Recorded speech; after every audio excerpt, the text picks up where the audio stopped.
He had watched her for 8 years. 8 years of silence. 8 years of waiting.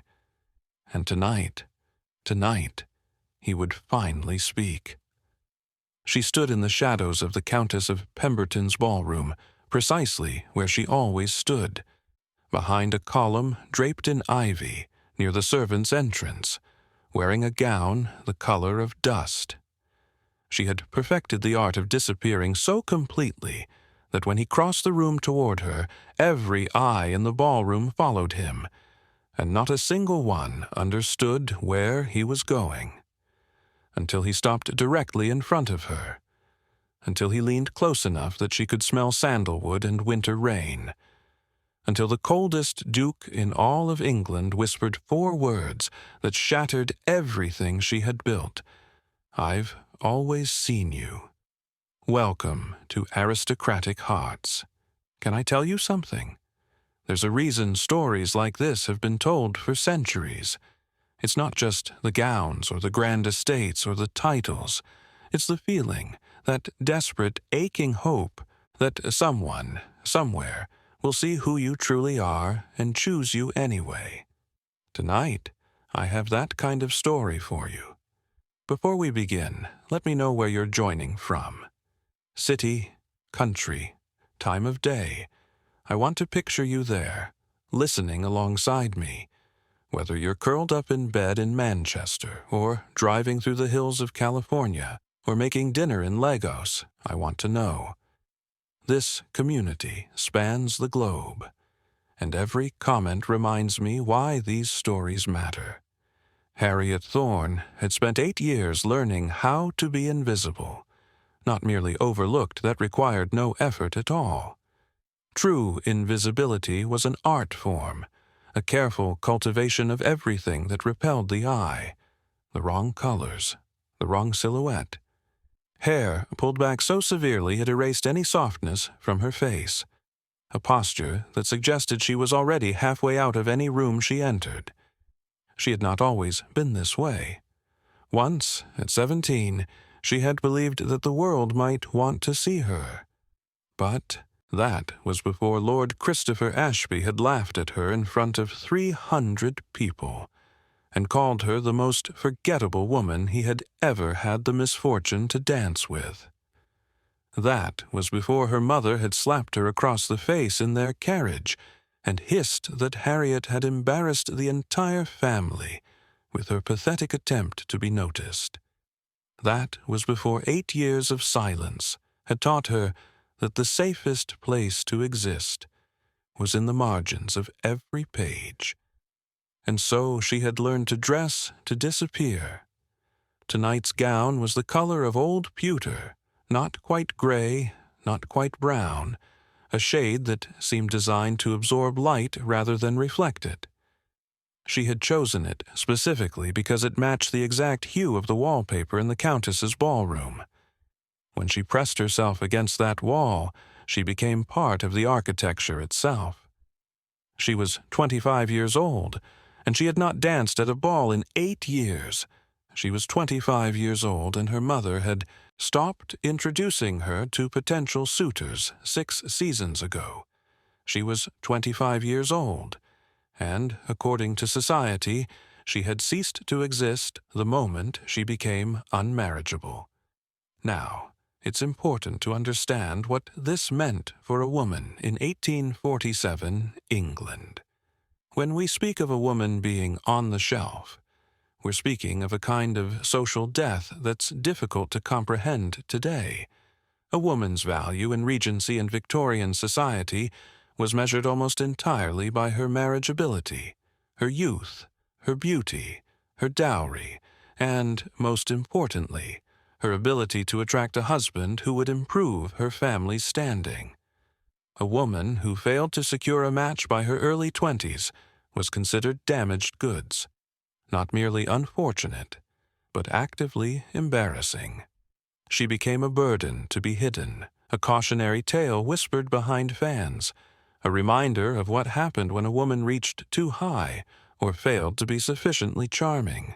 Harriet Thorne was all of these things, and she had made her peace with it. Or at least, she had made her peace with the version of herself that she showed the world. The silent, invisible, forgettable version. The version that arrived at balls only because her mother needed someone to hold her reticule and fetch her champagne. The version that sat in corners and watched, and never ever expected to be watched in return. The version that had no idea she had been seen, truly seen, by the one man in England from whom nothing could be hidden. 8 years earlier, at the precise moment Lord Christopher Ashby had been laughing at her across the Bancroft ballroom, a man had been standing in the shadows of the mezzanine above. He was 25 years old, newly inherited, drowning in grief and responsibility. And he had come to the ball only because his solicitors had insisted that a duke must be seen. He had intended to stay for 1 hour, speak to no one of consequence, and return to his empty estate to continue the slow work of becoming the man his father had never believed he could be. And then he had seen her. Not the humiliation, not the laughter, not the way the crowd had parted around her as though her shame might be contagious. He had seen the way she had lifted her chin, the way her hands had trembled but her spine had stayed straight, the way she had walked, not run, walked, through that gauntlet of mockery with a dignity that put every laughing face to shame. He had seen a woman being broken by a world that did not deserve her, and something inside him, something he had thought long dead after his father's cruelty and his mother's abandonment and his brother's death, had cracked open like ice on a frozen lake. That night, Alistair Cavendish, the 5th Duke of Northcliffe, had made a decision that would shape the next 8 years of his life. He would wait. He would watch. He would learn everything there was to know about the woman with the straight spine and the trembling hands. And when the time was right, when he had built himself into a man worthy of her, he would make her his. But we'll come back to that. Tonight, in the Countess of Pemberton's ballroom, Harriet was doing what she always did, watching. It was the only entertainment available to a woman who had been erased from the social registry of eligible young ladies. She watched the debutantes in their white gowns, fresh-faced and terrified, being paraded before potential suitors like horses at auction. She watched the matrons with their sharp eyes and sharper tongues, cataloging every misstep for later dissection. She watched her own sister, Dorothea, holding court in the center of the room, her golden hair gleaming beneath the chandeliers, her laugh carrying like music across the crowd. Thea was 22 years old and on her 4th season. She had received no fewer than 6 proposals of marriage, but their mother, Lady Meredith Thorne, had rejected each one as insufficient. Thea was destined for a title. There, Mother insisted. Nothing less than an earl would do, preferably a marquis.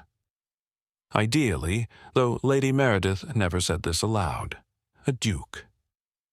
Harriet watched her sister smile at Lord Ashworth, a baron with kind eyes and a modest estate, and knew that he would propose by week's end, and their mother would refuse him.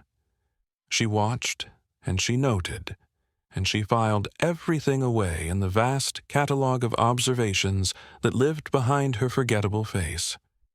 This was her secret. The thing no one knew. The talent she had developed in 8 years of invisibility. Harriet Thorne saw everything. She knew that Lady Pemberton was having an affair with her footman because of the way she avoided looking at him directly. She knew that Lord Bancroft's gambling debts had reached a critical point because his cufflinks had been replaced with paste imitations. She knew that Miss Adelaide Fairfax was pregnant and unmarried because of the way she kept touching her stomach when she thought no one was watching. Harriet saw the secrets that people buried beneath their smiles. And tonight, for the first time in 8 years, someone was walking directly toward her. At first, she assumed it was a mistake. The Duke of Northcliffe, because of course she knew who he was.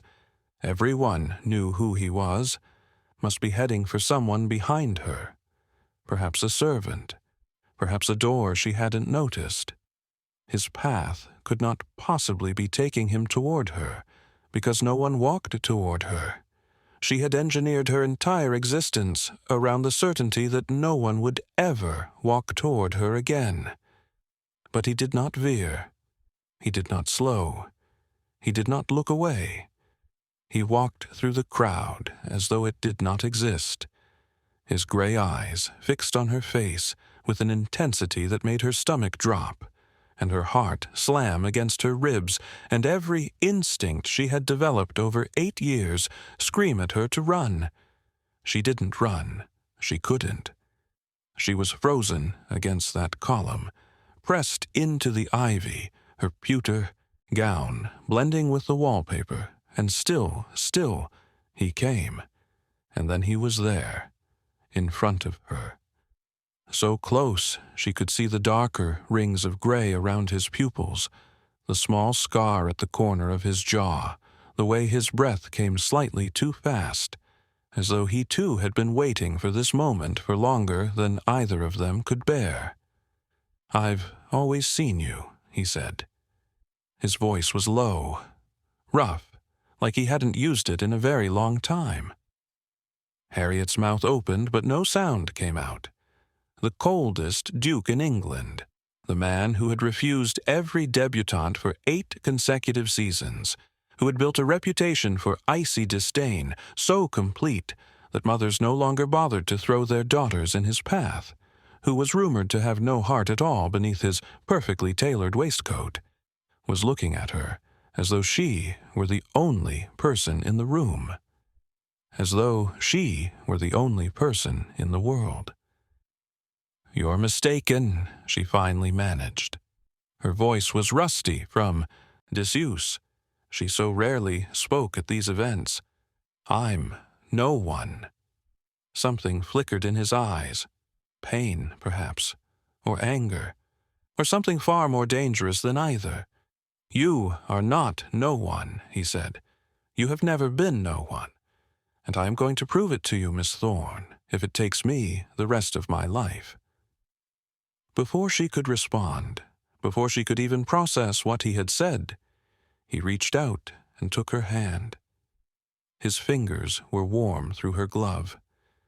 His grip was firm but gentle, as though he understood that she might bolt at any moment, as though he was prepared to hold on but never to force.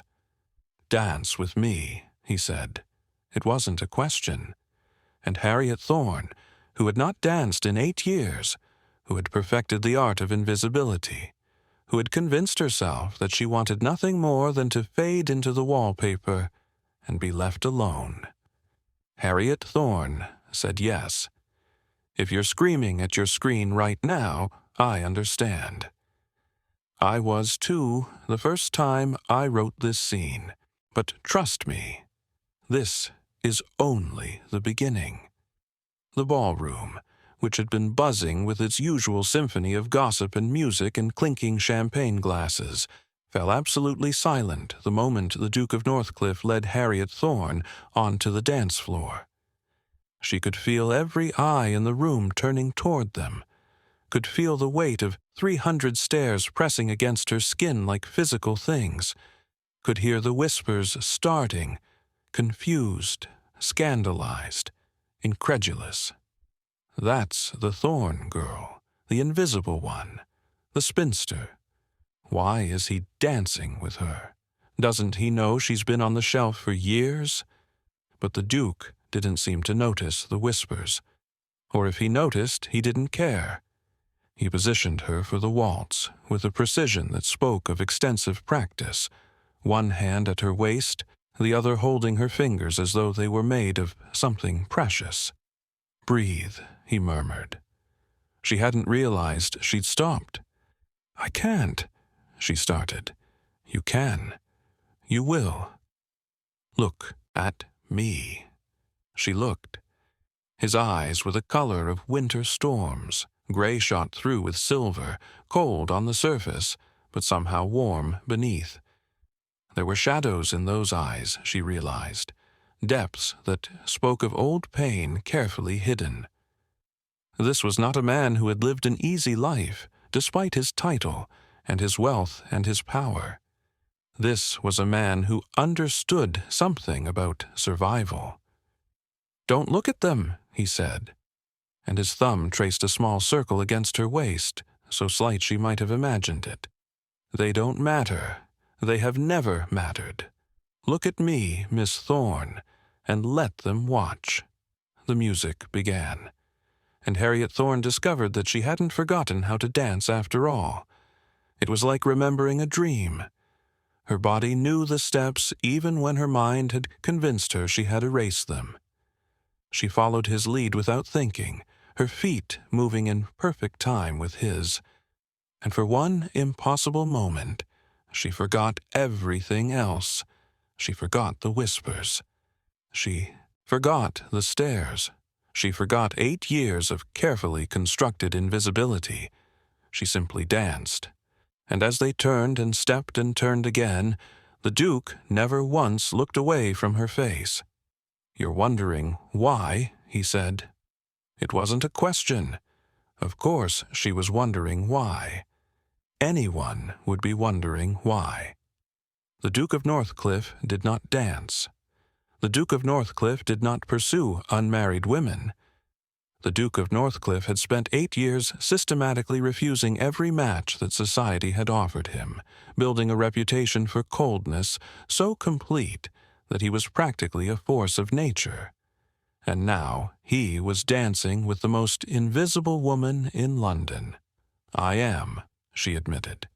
"I'll tell you," he said, "eventually, when you're ready to hear it, but not tonight." "That's not fair." "No," he agreed, "it isn't. But nothing about this, nothing about us, has ever been fair. And I have waited too long to rush now." The music swelled. He spun her, and for a breathless moment, she felt like she was flying, like the weight of 8 years had been lifted from her shoulders, and she was 17 again, hopeful and unbroken, and full of possibility. Then the spin ended, and she was back in his arms, and his eyes were still fixed on hers. "How long?" she heard herself ask. "How long have you been watching?" Something shifted in his expression. That flicker again, pain and anger and that dangerous other thing. "Since the Bancroft ball," he said quietly. "Since Ashby laughed at you and you walked through his cruelty with your chin held high." Her heart stopped. The Bancroft ball. That was 8 years, she whispered. 8 years, he confirmed. 8 years, Miss Thorne. 8 years of watching you make yourself smaller and smaller, trying to disappear into walls.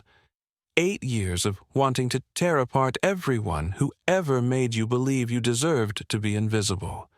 8 years of waiting until I became a man worthy of standing in front of you. The music ended. The ballroom remained silent. Every person in the room was watching them, waiting to see what would happen next. And Harriet Thorne, who had spent 8 years perfecting the art of invisibility, did the only thing she could think to do. She ran. She pulled her hand from his grip and fled through the crowd, through the servants' entrance, through the corridor that led to the garden. She ran until she reached a small alcove hidden behind a hedge of roses, and then she pressed her back against the cold stone wall and tried to remember how to breathe. 8 years. He had been watching her for 8 years. How was that possible? How could the Duke of Northcliffe, the coldest man in England, the most powerful bachelor in the realm, have been watching her for 8 years while she faded into wallpaper and pretended she didn't exist? And why? Why would anyone watch her? Why would anyone want to? Her hands were shaking. Her whole body was shaking. She felt like the ground beneath her feet had shifted, like everything she had believed about herself and her place in the world had been rearranged without her permission. "I apologize." His voice came from the darkness, and she startled so violently that she nearly fell. He was standing at the entrance to the alcove, silhouetted against the distant glow of the ballroom windows. He had followed her. Of course he had followed her. He had been following her in one way or another for 8 years. "I shouldn't have told you that way," he continued. I had planned this differently, more gently, but then I saw you standing there, pressed against that column, wearing a gown designed to make you disappear, and He stopped, took a breath. I couldn't wait any longer. "You're mad," she whispered. "Perhaps. You must be. To have watched me, to have noticed me for 8 years, it doesn't make sense. I'm nothing, I'm no one. I have no fortune, no connections, no beauty, worth noting. I am the spinster daughter of a minor baronet, and I have been on the shelf for so long that society has forgotten I ever existed. There is nothing about me that could possibly interest a duke." He stepped closer. She pressed harder against the wall. "Everything," he said. "What?" "Everything about you interests me, Miss Thorne." Another step. His voice was rough, almost ragged, and she realized with a start that this was not the composed, cold duke the world knew. This was something else entirely, something barely contained. The way you watch people, the way you notice details that everyone else misses, the way you sacrificed yourself to protect your sister from your mother's cruelty. Yes, I know about that. I know about all of it. The way you gave up your season so Dorothea could have hers. The way you convinced your father to spend your dowry on her wardrobe instead. The way you have spent 8 years being invisible so that she could shine. Harriet's breath caught. How did he know? How could he possibly know? "I have made it my business to know you," he said, as though reading her mind. "Every piece of gossip, every servant's whisper, every record I could find, every letter I could intercept. I know that you read philosophy in secret because your mother thinks it inappropriate for women. I know that you taught yourself Latin from your father's books when he wasn't looking. I know that you can calculate interest rates faster than any banker in London because you've been managing your family's accounts since you were 19. Stop, she breathed. I know that you prefer your tea without sugar and your breakfast without conversation. I know that you walk in the garden at dawn because it's the only time you can be truly alone. I know that you cry sometimes, late at night, when you think no one can hear you. Stop. He stopped. They stood in silence, the space between them charged with something electric and terrifying. I know that you have spent 8 years believing yourself to be worthless, he said finally, quietly, and I know that you are wrong. I have watched you become invisible, Miss Thorne, and I have hated every moment of it. Because the woman I saw at the Bancroft ball, the woman who walked through humiliation with her spine straight and her chin high, that woman was extraordinary. That woman deserved to be seen. And I have been waiting all this time for the moment when I could finally tell her so. I need to pause here and tell you something. When I was writing this scene, I had to step away from my desk for a moment.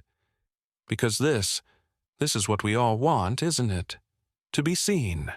Not the masks we wear, not the roles we play, but the real, raw, hidden parts of ourselves that we're afraid to show anyone.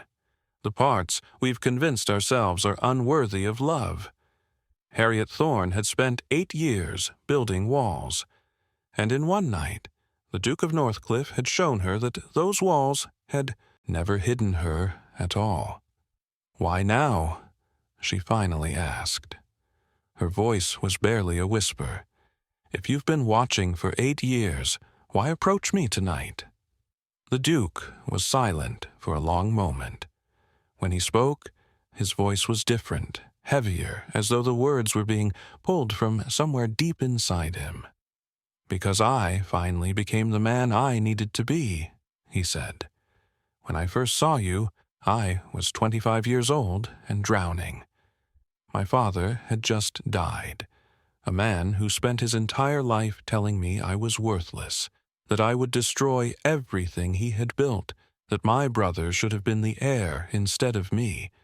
And then my brother died too, and I was left with a title I didn't want, and an estate in ruins, and the certainty that I would fail." He moved to lean against the wall beside her, close enough that she could feel the warmth radiating from his body, but not touching, giving her space, always giving her space. "I couldn't pursue you then," he continued.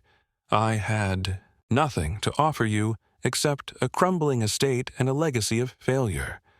So I made a decision. I would rebuild.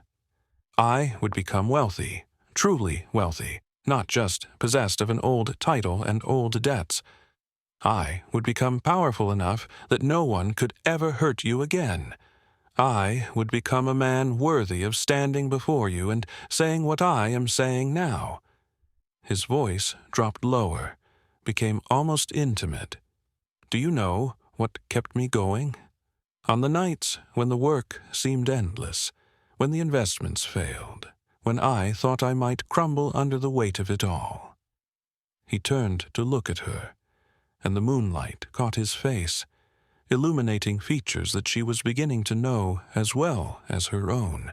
You, the thought of you, the memory of you walking through that ballroom with your spine straight and your chin high. I would close my eyes and see you, and I would think, she survived. She endured. If she can bear what the world has done to her, then I can bear this. Harriet's breath caught. "You don't even know me." "I know you better than anyone in the world," he said quietly. "Better than your mother, who never bothered to look past her disappointment. Better than your sister, who loves you but cannot understand you. Better, perhaps, than you know yourself. I have made a study of you, Harriet Thorne, and everything I have learned has only deepened what I feel." "Which is?" For a long moment he didn't answer. Then he reached out, slowly giving her time to pull away, and took her hand in his. "Devotion," he said. "Complete, absolute, unwavering devotion. The kind that builds galleries and collects gloves and waits 8 years for a single dance. The kind that will never falter, never waver, never turn to look at another woman no matter how beautiful or accomplished she might be. The kind that would burn down the world for you if you asked it.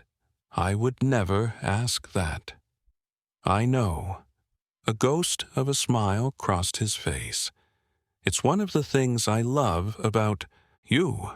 The word hung in the air between them. Love. He had said love.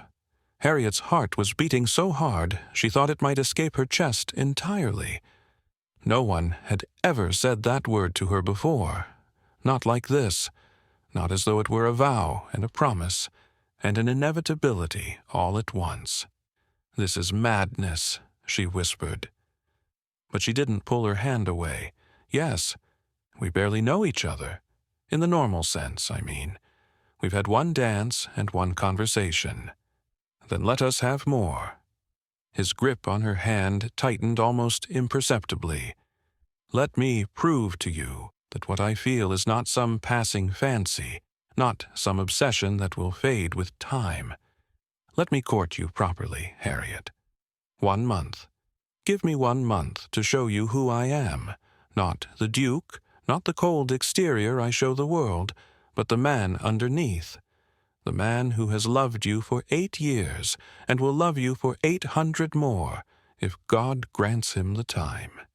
His eyes held hers, and in them she saw everything he had described, the devotion, the intensity, the almost frightening depth of feeling.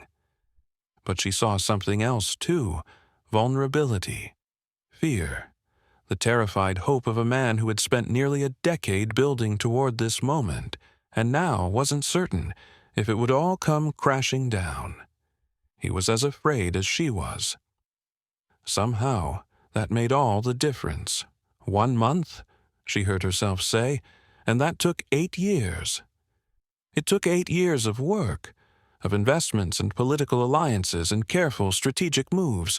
It took 8 years of refusing every debutante and every scheming mother because none of them were you.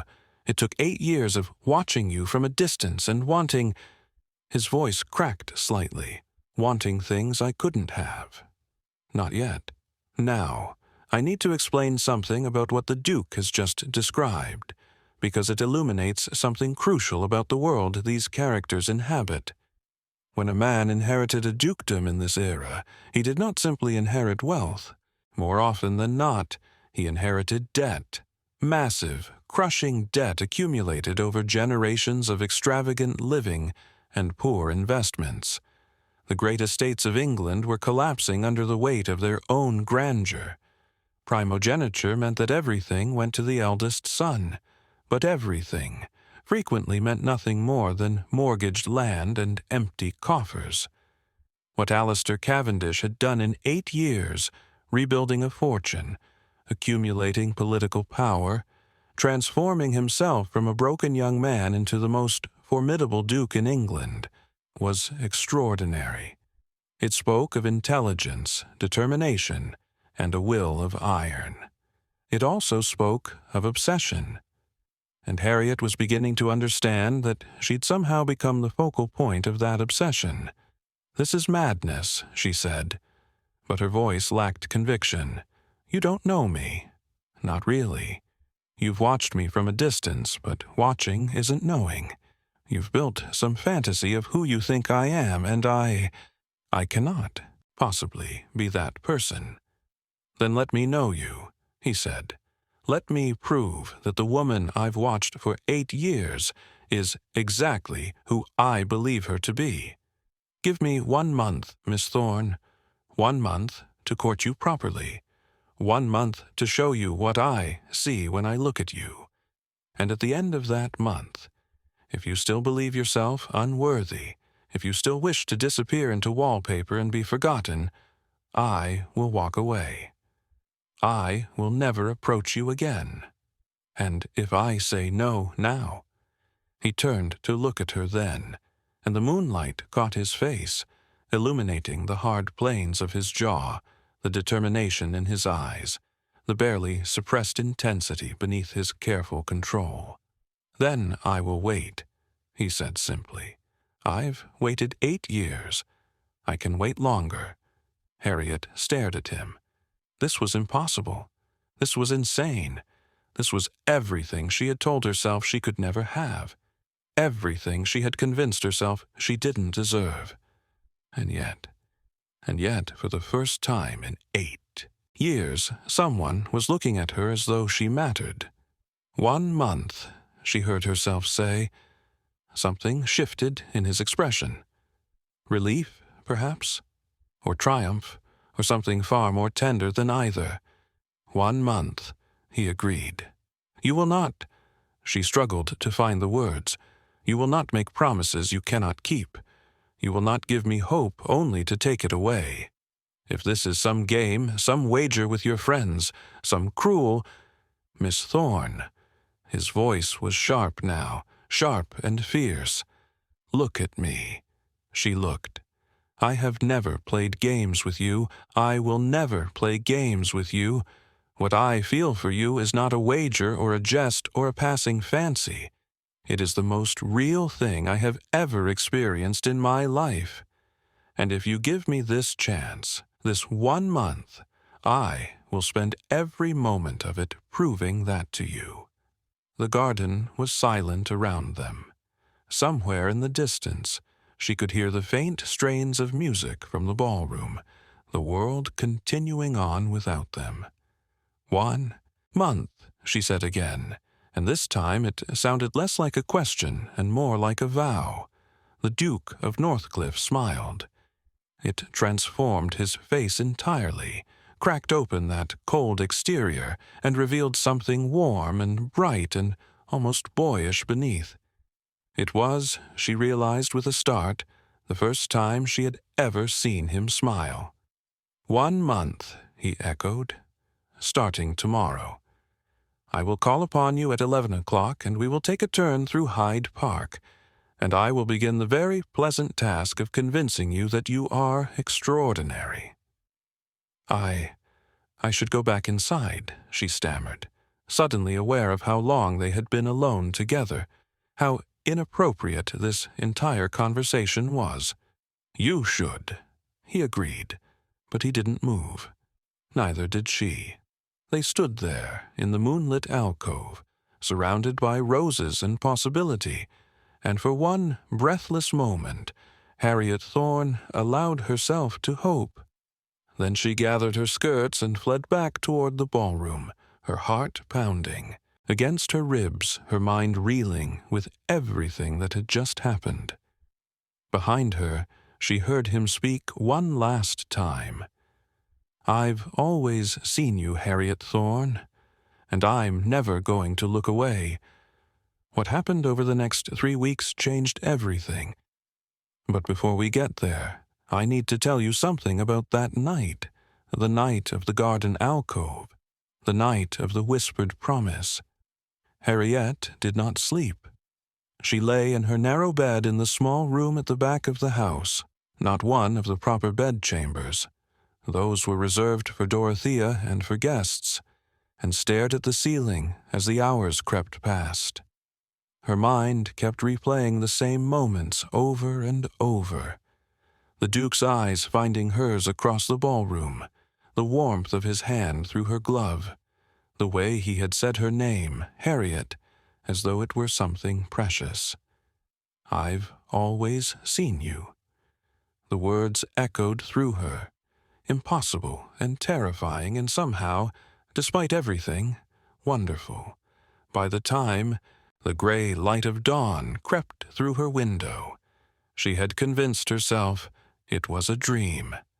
A strange, elaborate dream, brought on by too much champagne and the peculiar atmosphere of the Countess's ballroom.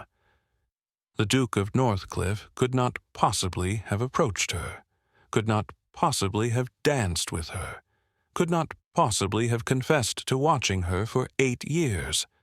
It was absurd. It was impossible. There was a knock at her door. "Miss Harriet?" One of the housemaids, a young girl named Polly, who was one of the few servants who bothered to remember Harriet's name. "There's a carriage outside. A very grand carriage. The footman says the Duke of Northcliffe is here to call upon you." Harriet sat up so fast she nearly fell out of bed. Not a dream, then.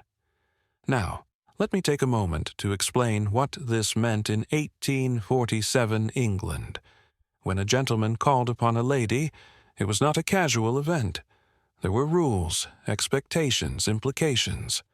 A gentleman called in the afternoon, during prescribed calling hours. He left his card with the butler. He waited to be received in the drawing-room, with chaperones present. A gentleman did not arrive at 11 o'clock in the morning, without warning, in a carriage grand enough to draw gawkers from the street, unless that gentleman was making a statement. And the Duke of Northcliffe, Harriet was beginning to understand, was always making a statement.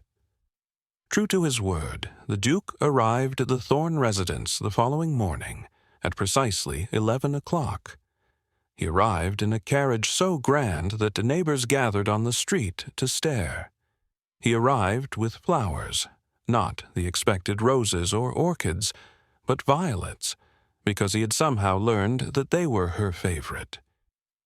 He arrived with a kind of quiet determination that made Lady Meredith Thorne nearly faint with shock when Harriet descended the stairs to meet him. "Harriet!" her mother breathed, looking between her invisible daughter and the most eligible bachelor in England as though she had stumbled into a fever dream. "The Duke is here for you?" "He is," Harriet said, and there was something in her voice, some small spark of defiance, that she hadn't heard in years. The Duke offered his arm. She took it. And as they walked out the door together, Harriet allowed herself one small glance back at her mother's stunned face. It was, she realized, the most satisfying moment of her entire life. Let me tell you about those 3 weeks, because they matter. They matter to understanding who Alistair Cavendish truly was, beneath the title and the reputation and the careful mask of coldness he showed the world. He courted her properly. Not with grand gestures or expensive gifts, though there were those too when appropriate, but with something far more valuable. He listened. On their first walk through Hyde Park, he asked about her interest in philosophy, and then he actually paid attention when she answered. He engaged with her arguments about Kant and Hume, challenged her interpretations, introduced her to texts she had never encountered. When she disagreed with him, he didn't dismiss her opinions or condescend to her intelligence. He debated her as an equal. No man had ever debated her as an equal. On their second outing, a visit to the British Museum chaperoned by a clearly bewildered Dorothea, he guided her through the Egyptian exhibits and confessed that he had been studying ancient languages in his spare time. "It keeps my mind occupied," he said, "on nights when I can't sleep." He didn't say why he couldn't sleep. He didn't need to. She could see the shadows under his eyes, the weight he carried. On their third meeting, he took her to a bookshop off the beaten path, a tiny place filled with rare volumes and dust motes dancing in the light. He had already arranged with the proprietor for Harriet to have unlimited access to any text she desired. "Consider it a lending library," he said, "with a very exclusive membership." She turned to look at him then, and something in her expression must have shown, because his careful composure cracked slightly, just for a moment, and she saw beneath it the same longing she felt in her own chest. "Why do you do this?" she asked quietly. "These gifts, these outings, this attention. You could have any woman in England. Women who are beautiful and accomplished and perfect in every way society values. Why would you spend your time on me?" The Duke was silent for a long moment. Then he stepped closer, so close she could see the individual threads of silver in his gray eyes, and said something that rearranged everything she thought she knew about him. "Because none of them see me," he said. "They see the title, the wealth, the power. They see what I can give them, what I can do for them, how I can elevate them in society's eyes. But you," he shook his head slowly, "you look at me as though you're trying to understand who I actually am. As though the Duke doesn't matter, only the man. Isn't that what everyone does?" "No." His voice was soft, almost sad. "No, Harriet, it isn't." She realized in that moment that he was just as lonely as she was, that the most powerful bachelor in England, surrounded by people desperate for his attention, had been just as invisible in his own way as she had been in hers. 2 invisible people, finding each other in a crowd of faces that never bothered to really look. On their 4th meeting, and their 5th, and their 6th, he simply talked to her. Now, I need to pause here and tell you something about the nature of intimacy in this era. We live in a world where connection is constant. Messages sent in seconds, faces on screens, the illusion of knowing someone through curated glimpses of their lives. But in 1847, intimacy was built differently.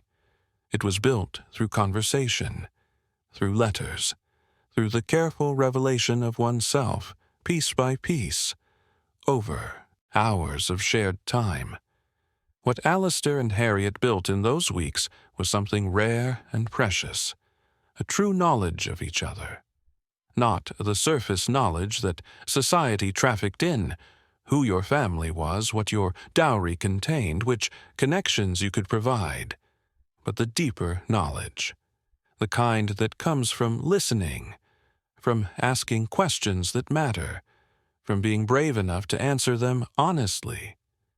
He told her about his father, the cruelty, the constant criticism, the way he had grown up believing himself worthless. He told her about his brother's death and the crushing weight of a title he never expected to inherit. He told her about the years he had spent rebuilding, the sleepless nights, the desperate determination to become something more than the failure his father had predicted. And she told him things, too. She told him about the Bancroft Ball, about Lord Christopher Ashby's laughter, about the way something inside her had cracked that night. She told him about her mother's coldness, about being the wrong daughter, about watching Dorothea shine while she faded into shadow. She told him about teaching herself Latin in secret, about managing the family accounts because no one else could be bothered, about the strange, fierce intelligence that burned inside her and had nowhere to go. "You deserved better," he said one afternoon, as they sat in the Thorne family's modest garden, finally alone for a few precious moments while her chaperone dozed nearby. "You deserved to be celebrated, not hidden. You deserved parents who saw your brilliance instead of trying to dim it. We don't always get what we deserve." No. His jaw tightened. "But sometimes we get the chance to take it for ourselves." She looked at him, really looked, the way she looked at everyone else, cataloging details and reading hidden truths. What she saw made her breath catch. He wasn't wearing a mask with her. Not anymore. The cold, distant Duke that society knew had been replaced by someone warmer, someone almost vulnerable, someone who looked at her like she was the sun after a long winter. "Why me?" she asked. The question she had been circling for 3 weeks. Of all the women in England, beautiful women, wealthy women, women who would have given anything for your attention, why did you choose to watch me? The Duke was quiet for a long moment. "Do you remember what happened after Ashby laughed at you?" he asked finally. "After the music stopped and everyone was staring?" She closed her eyes. That moment was burned into her memory like a brand. "I walked away." "You walked away," he agreed, "with 300 people watching, waiting for you to cry or run or fall apart. And you walked, one foot in front of the other, spine straight, chin high. You walked through that crowd as though their cruelty could not touch you, as though you were made of something stronger than their laughter." He reached out then, slowly, and took her hand in his. His thumb traced gentle circles over her knuckles. "In that moment, I saw something I recognized," he said. "I saw someone who had been told their whole life that they were worthless, but who refused to believe it, who kept walking, who kept surviving, who found a way to exist in a world that wanted them to disappear." His gray eyes held hers, and the intensity in them made her forget to breathe. The afternoon light caught the silver threads in his irises, turning them almost luminous. She was suddenly aware of how close they were sitting, close enough that she could see the faint scar along his jaw, close enough to smell the sandalwood and cedar that always clung to him, close enough that if either of them leaned forward just a few inches, his gaze dropped to her mouth. Her heart stopped. Time seemed to stretch and slow, the garden around them fading to nothing. There was only this, his hand warm around hers, his eyes dark with something that looked like hunger, the space between them growing smaller and smaller, as though pulled by some invisible force.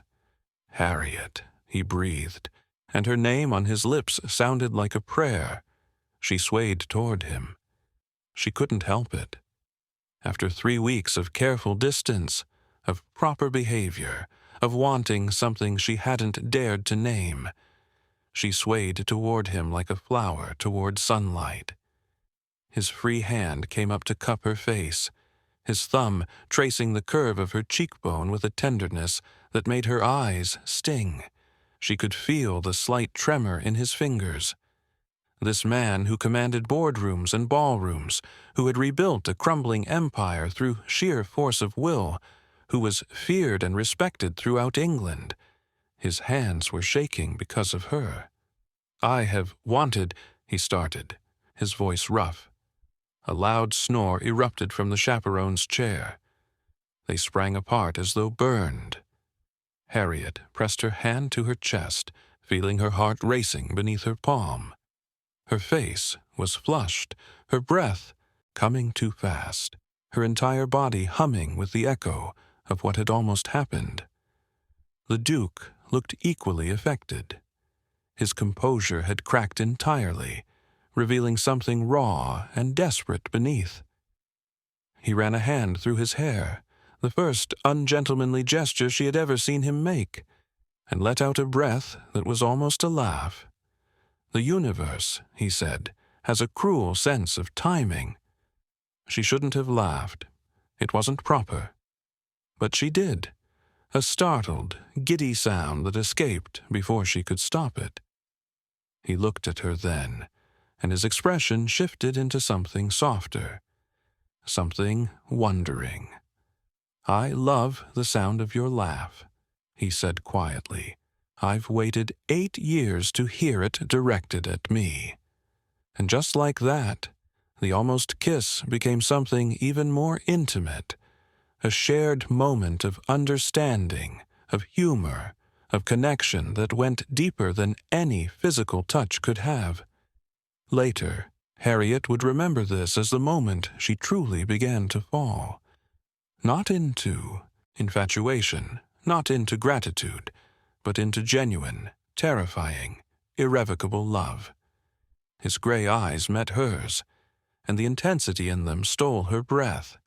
"I chose you, Harriet, because you were the strongest person I had ever seen, and because in that strength I saw a possibility that I had never dared to imagine for myself." "What possibility?" He lifted her hand to his lips and pressed a kiss to her gloved fingers, so gentle it was barely a whisper of contact. "That, perhaps," he said against her knuckles, "two people who had been told they were worthless could prove the world wrong together." The garden was silent around them. Even the birds seemed to have stilled, as though the world itself was holding its breath. Harriet looked at this man, this powerful, complicated, devoted man, and felt something shift inside her, something that had been locked away for 8 years, buried beneath layers of self-protection and carefully cultivated indifference. Hope. She was feeling hope. "Alistair," she whispered. It was the first time she had used his Christian name. Something flickered in his eyes, surprise, then a warmth so intense it made her chest ache. He leaned closer, close enough that she could see the individual lashes framing those gray eyes, close enough that she could feel the warmth of his breath against her skin. "Say it again," he murmured. "Alistair." His hand came up to cup her face, his thumb tracing the line of her cheekbone with a tenderness that made her tremble. She could feel the heat of him through her clothes, could smell sandalwood and something darker, something uniquely him. Her heart was pounding so hard she was certain he could hear it. "I have imagined this moment," he said, his voice rough, 1,000 times, 10,000, lying awake at night, wondering what it would feel like to be close to you, to touch you, to hear my name on your lips. And now? Now I find that imagination was a pale shadow of the reality." His gaze dropped to her mouth, and the hunger in his expression made her breath catch. "I want to kiss you, Harriet. I have wanted to kiss you for 8 years. But I need you to know that if I do, if I taste you even once, I will never be able to let you go. So before we cross this line, I need you to be certain. I need you to understand what you're choosing." She should pull away. She knew she should. This was improper, dangerous, the kind of moment that ruined reputations and destroyed futures. Her chaperone was only feet away, and anyone could walk into the garden at any moment. But she didn't pull away. Instead, she leaned closer. "I'm certain," she whispered. His pupils dilated. His hand tightened almost imperceptibly against her cheek. He leaned in, and she could feel the moment stretching like spun glass, fragile and precious, and— "Harriet! Harriet, where are you?"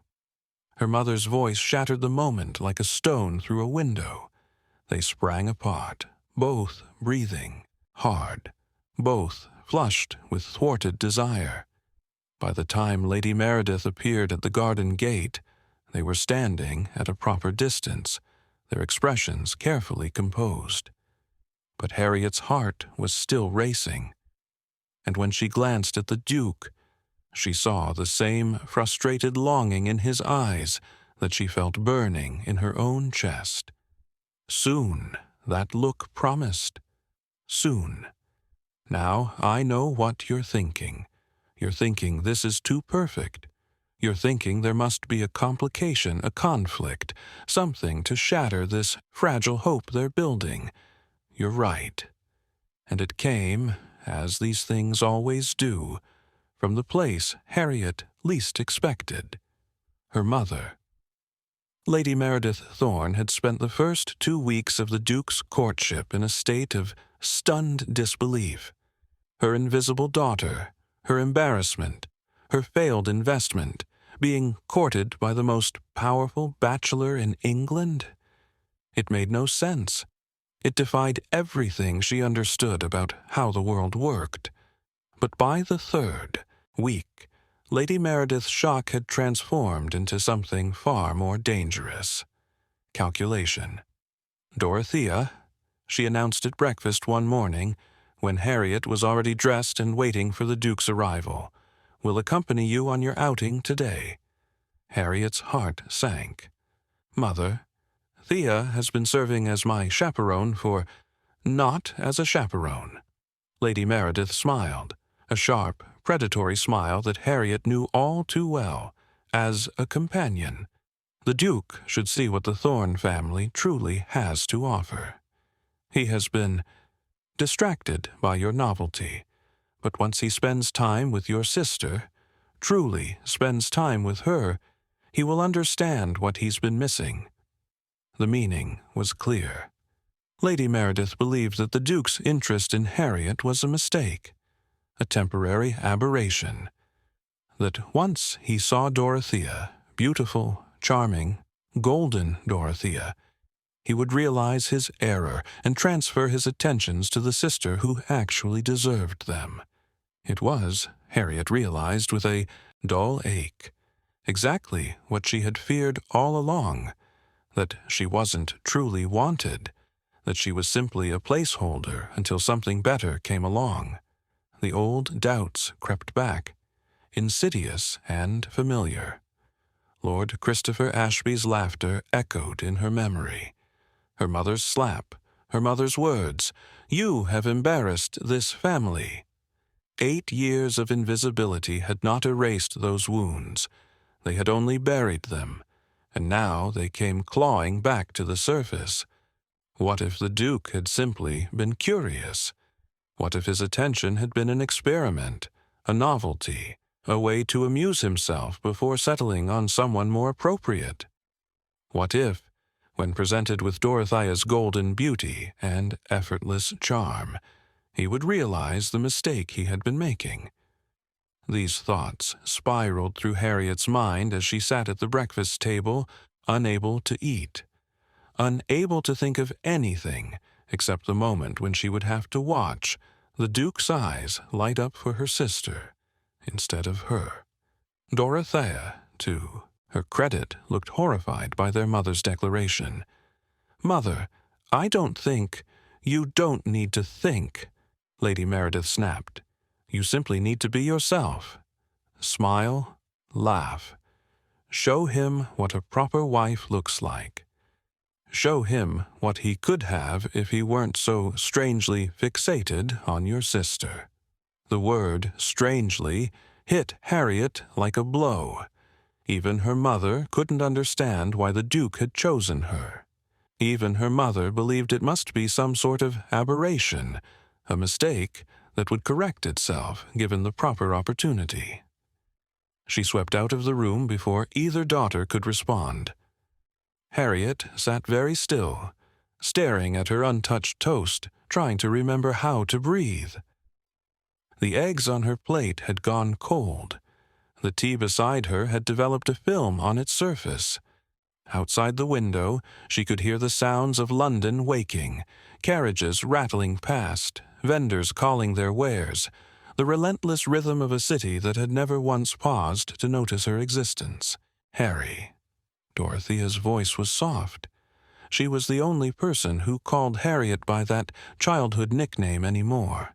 "Harry, I won't. I would never." "I know." Harriet forced a smile. It felt like broken glass on her face. "It's not your fault, Thea. It's never been your fault.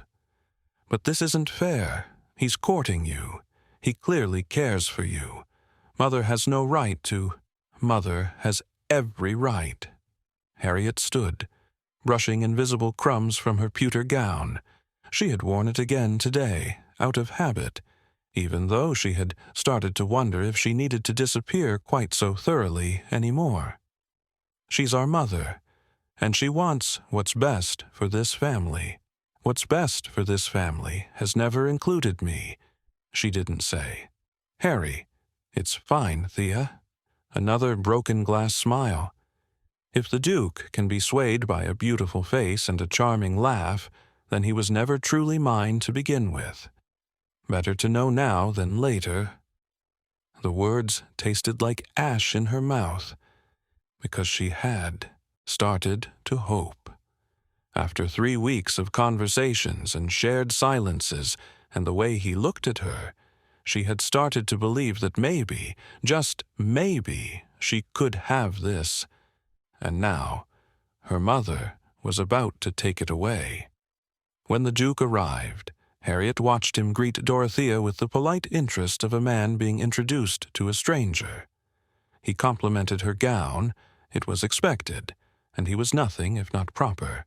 But his eyes kept drifting back to Harriet, kept finding her face in the way that had become so familiar over the past 3 weeks.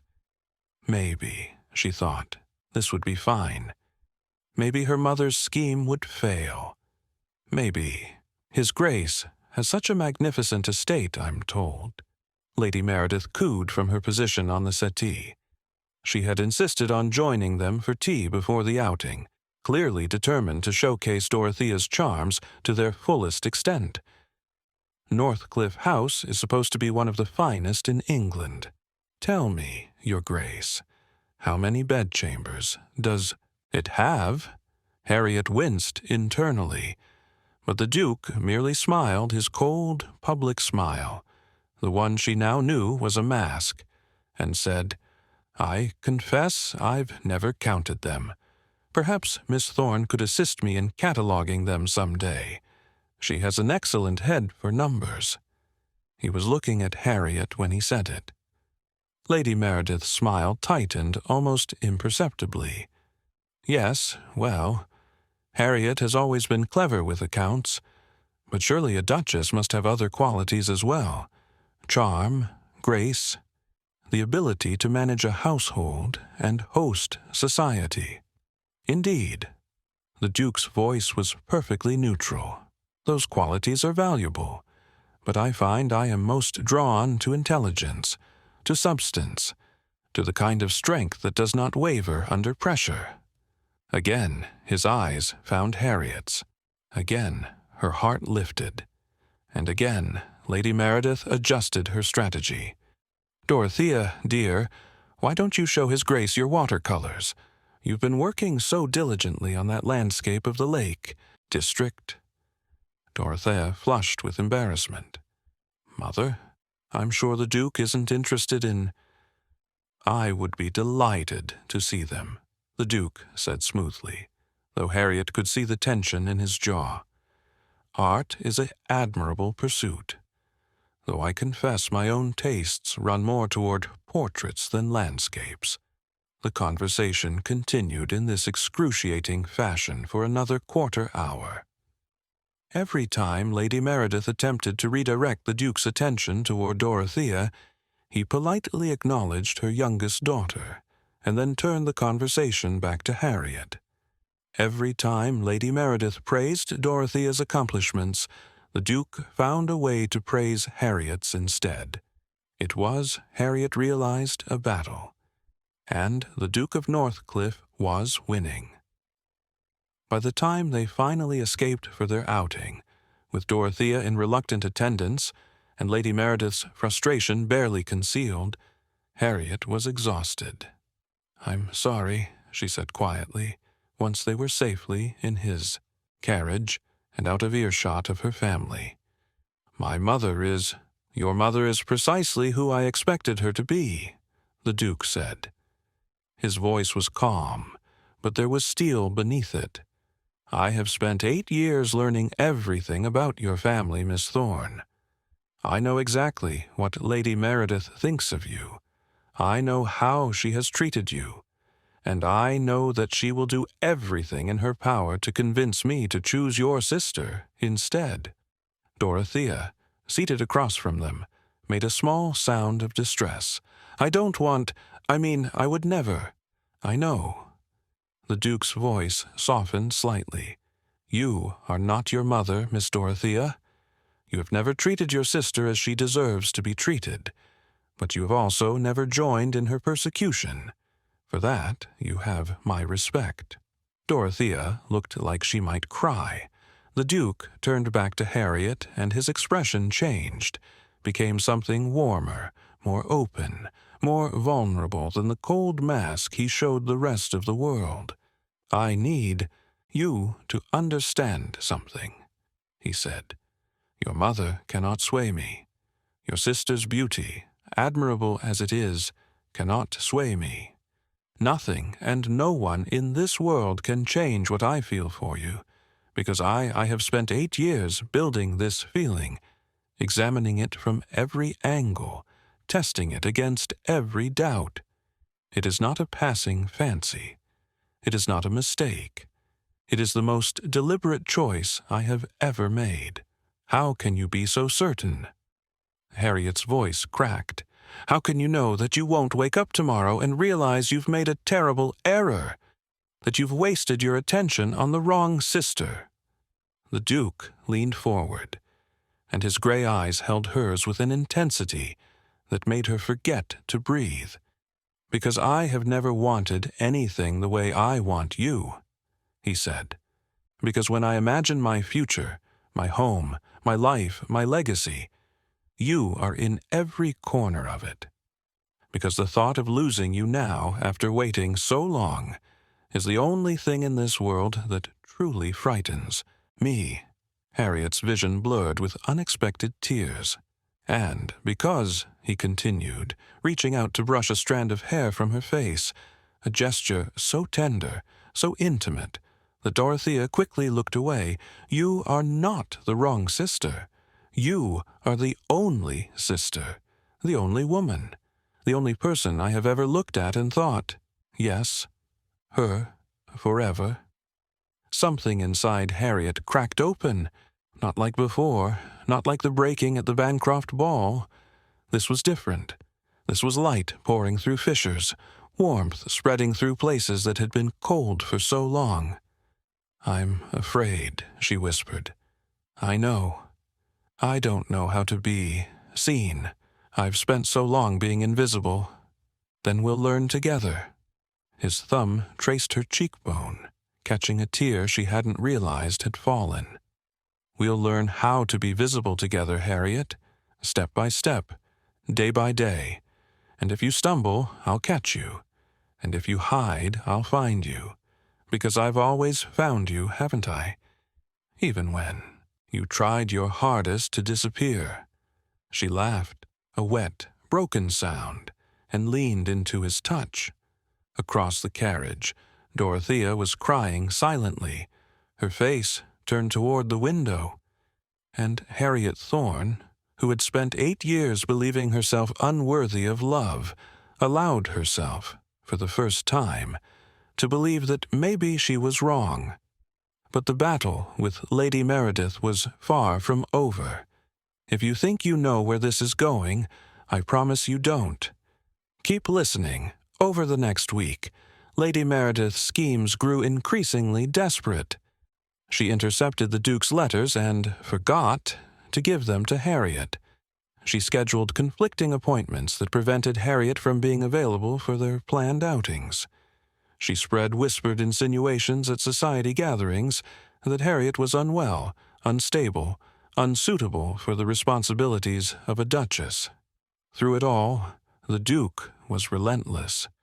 When his letters were intercepted, he sent them to Dorothea instead, with instructions to pass them along secretly. When Harriet was unavailable, he waited, in his carriage outside the Thorne residence, for hours if necessary, until she could escape.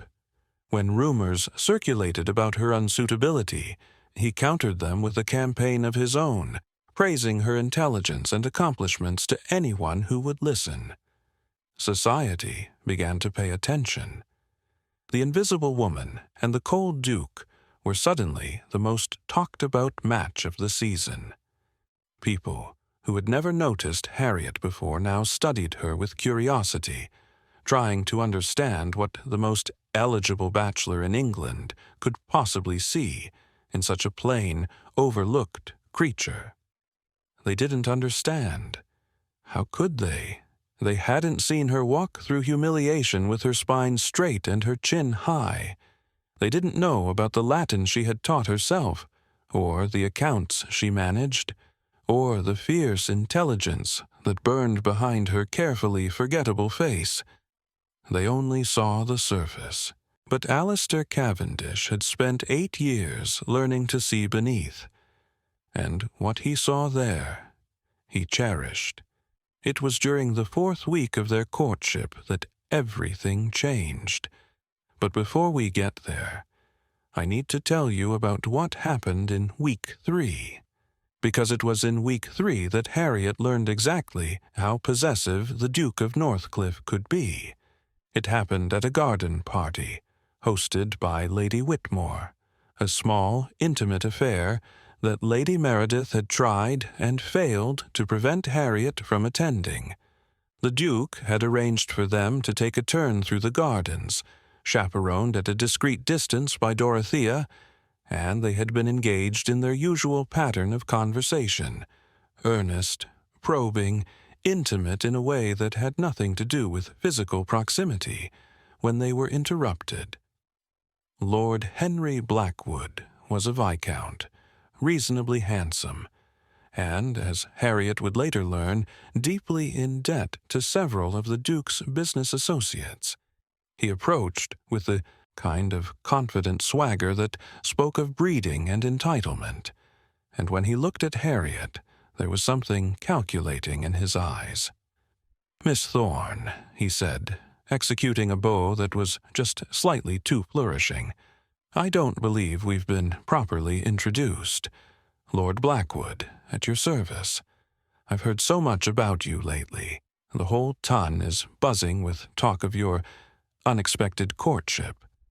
The emphasis on unexpected made his meaning clear. He didn't understand what the Duke saw in her. He thought this whole affair was some sort of strange joke.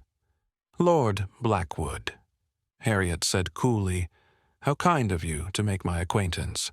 The kindness is all mine." He smiled, showing too many teeth.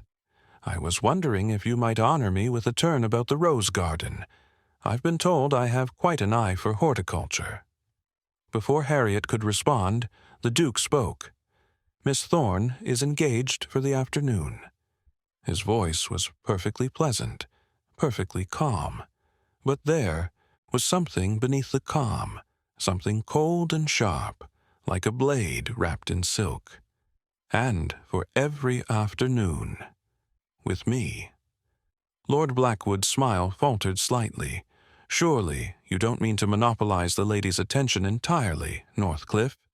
It's hardly fair to the rest of us." "Fair." The Duke seemed to taste the word and find it unpleasant. "No, I don't suppose it is fair. But I find I don't particularly care about fairness when it comes to Miss Thorne." The two men stared at each other. The air between them crackled with something that made Harriet's stomach tighten. "I mean, no offense," Lord Blackwood said, though his tone suggested otherwise. "I merely thought the lady might enjoy some variety in her companionship.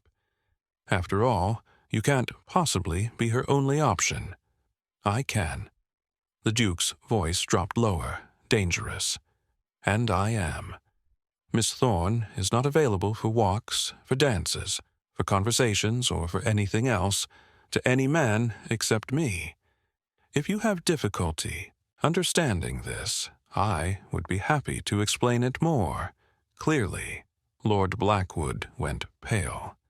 Harriet should have been offended by this display of possession. She should have bristled at being spoken of as though she were property to be defended.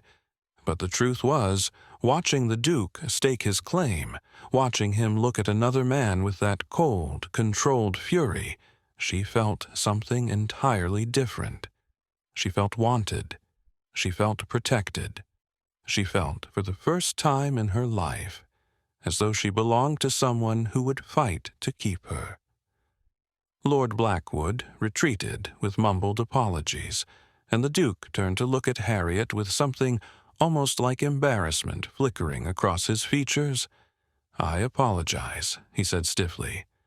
I should not have spoken for you. You are perfectly capable of declining unwanted attention on your own." "I am," she agreed. "But I find I rather enjoyed watching you do it for me."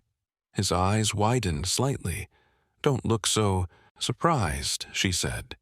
And she was smiling, actually smiling, the expression feeling strange and wonderful on her face. "I spent 8 years invisible, 8 years being overlooked and dismissed and forgotten.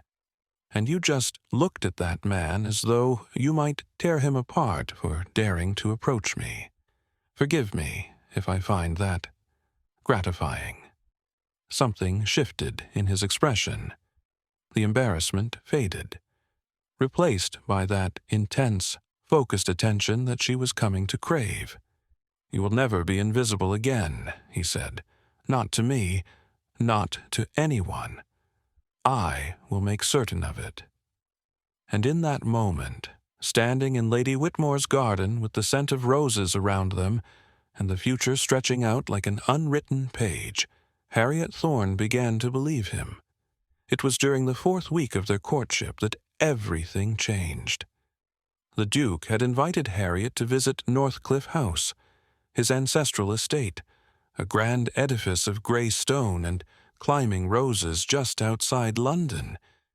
It was an unusual invitation. Unmarried women did not typically visit bachelor establishments. but he had arranged for a contingent of respectable chaperones, including his elderly aunt, Lady Agatha, and had promised Harriet something that made the impropriety worthwhile. "There's something I want to show you," he had written in his most recent letter. "Something I've never shown anyone. Something that will help you understand." And so Harriet had agreed, despite her mother's objections, despite society's raised eyebrows, despite the whispers that followed her everywhere, now that she was no longer invisible. Northcliffe House was exactly as imposing as she had expected. The carriage rolled up a long drive lined with ancient oaks, and then the house itself emerged, a sprawling structure of pale stone that seemed to grow from the landscape as though it had always been there. The Duke met her at the entrance himself rather than sending a footman. It was improper, it was telling. It made her heart race in ways she was still learning to understand. "Welcome to my home," he said, and offered his arm. She took it. They walked through halls lined with portraits of Cavendish's past, through rooms filled with furniture that had witnessed centuries of history, through a library so vast that Harriet's breath caught when she saw it. "All of these are yours," he said, watching her face as she stared at the walls of books. "If you want them. If you marry me." He said it simply, as though proposing marriage in the middle of a library tour was perfectly normal. "I'm going to ask you, Harriet, properly. Not today. You're not ready, and I want you to be certain. But I'm going to ask, and when I do, I want you to know that everything I have, this house, this estate, this title, this future, I want to share it with you." She couldn't speak. She could only stare at the shelves of books, each one representing a possibility she had never dared to imagine. "But first," he said, and his voice changed, became more serious, more vulnerable. "There's something I need to show you, something you need to understand before you answer, when the time comes." He led her out of the library, through a corridor she hadn't noticed, to a door that was locked with a heavy iron key. He paused before opening it, and when he looked at her, she saw something in his eyes that she hadn't seen before. Fear. "What I'm about to show you," he said carefully, "may frighten you. It may make you think less of me. It may change everything between us. But I need you to see it because I cannot ask you to share my life without showing you the truth of who I am." "You're frightening me," she admitted. "I know." He took a breath. "But I would rather frighten you with the truth than comfort you with lies." He turned the key. The door swung open, and Harriet Thorne stepped into a room that stole her breath entirely. It was a gallery. The space was large, larger than she had expected, with high ceilings and windows that let in streams of afternoon light. But it was not the architecture that made her stop, that made her heart stutter and her knees go weak. It was what filled the room. Paintings, sketches, watercolors and charcoals and detailed studies rendered in a dozen different styles by what must have been a dozen different artists. All of her. Every wall was covered with images of Harriet. There she was at 17, on the night of the Bancroft Ball, captured in oils by an artist who had somehow frozen the exact moment before everything fell apart. Her face was turned slightly to the side, her expression one of fragile hope. And looking at it now, Harriet wanted to weep for that girl who didn't know what was coming. There she was at 18, sitting in the corner of some assembly room she barely remembered, half hidden by shadows, rendered in delicate watercolors that made her look almost ethereal. The artist had captured something in her expression, a watchfulness, a quiet intelligence that she hadn't known was visible. There she was at 19, 20, 21, walking through Hyde Park, reading in a window seat, standing at the edge of a dance floor, always at the edge, never in the center. There she was at 23, sketched in charcoal with such precision that she could see the individual strands of hair escaping from her severe bun. 24, painted in rich oils that made her plain gown look almost elegant. 25, captured just weeks ago in a watercolor that must have been done at the Countess of Pemberton's ball, the night everything changed. There were dozens of them, hundreds perhaps. 8 years of watching, recorded in paint and ink and graphite. 8 years of her life, preserved on these walls as though she were something precious, something worth remembering. "I hired artists," the Duke said. His voice was rough, barely controlled, and when she turned to look at him, she saw that his careful composure had shattered completely. He looked vulnerable in a way she had never seen, stripped bare, waiting for her judgment. Quietly, discreetly, "I couldn't approach you, I wasn't ready, and neither were you, but I couldn't bear to let these moments pass unrecorded. So I hired artists to attend the events where I knew you would be, to capture you when you thought no one was looking." Harriet's legs felt weak.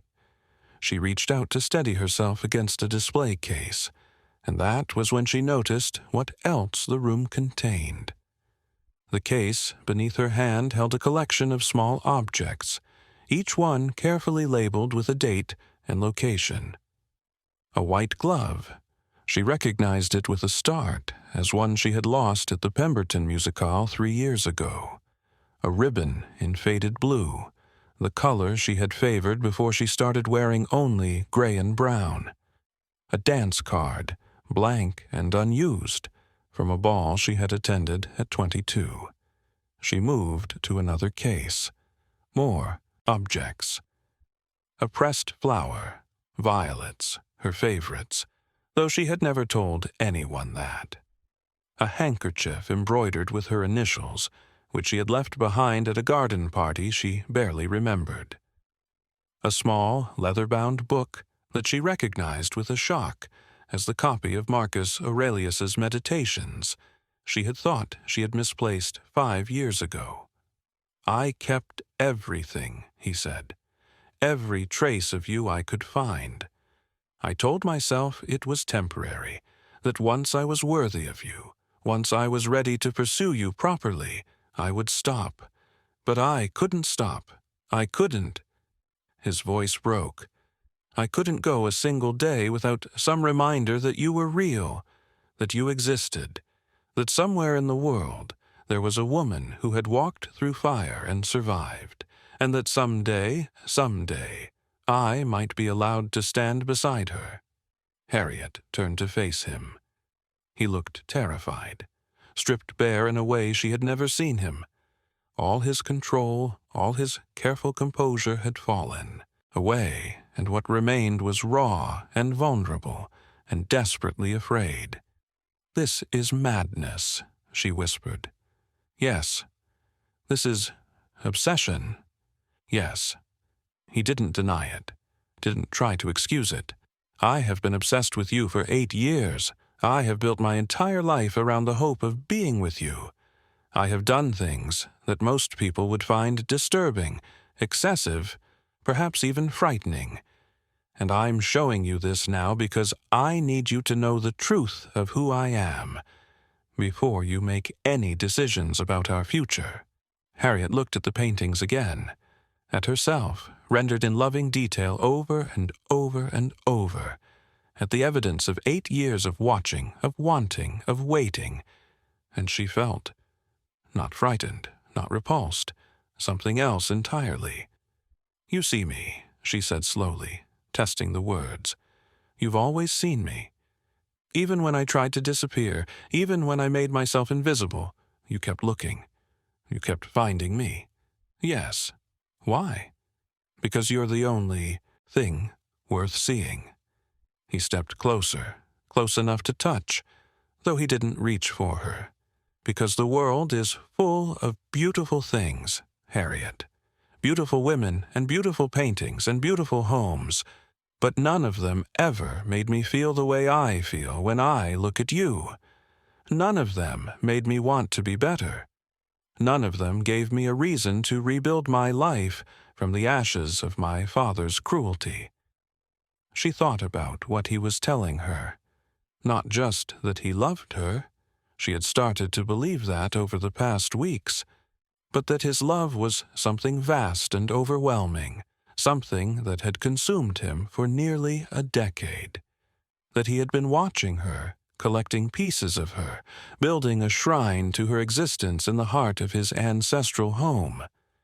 It should have frightened her. It didn't. Because she understood something now that she hadn't understood before. She had spent 8 years being invisible because the alternative, being seen, being judged, being found wanting, had seemed too painful to bear. She had convinced herself that disappearing was a choice, a protection, a way of surviving in a world that didn't want her. But what if she had been wrong? What if disappearing wasn't protection at all, but a prison? And what if this man, this obsessed, devoted, terrified man, was offering her the key? I should be frightened, she said. Yes. I should run away and never speak to you again. Yes. I'm not going to do that. Something flickered in his eyes, hope, perhaps, or disbelief, but he didn't move. Why not? He asked. Harriet looked at the portraits one more time. At all the versions of herself that she had tried so hard to erase, at the woman she had been before Lord Christopher Ashby's laughter, and the woman she had become after, and all the women in between that she had never allowed herself to see. She was in all of them. Different angles, different moments, different expressions, but always, recognizably, undeniably her.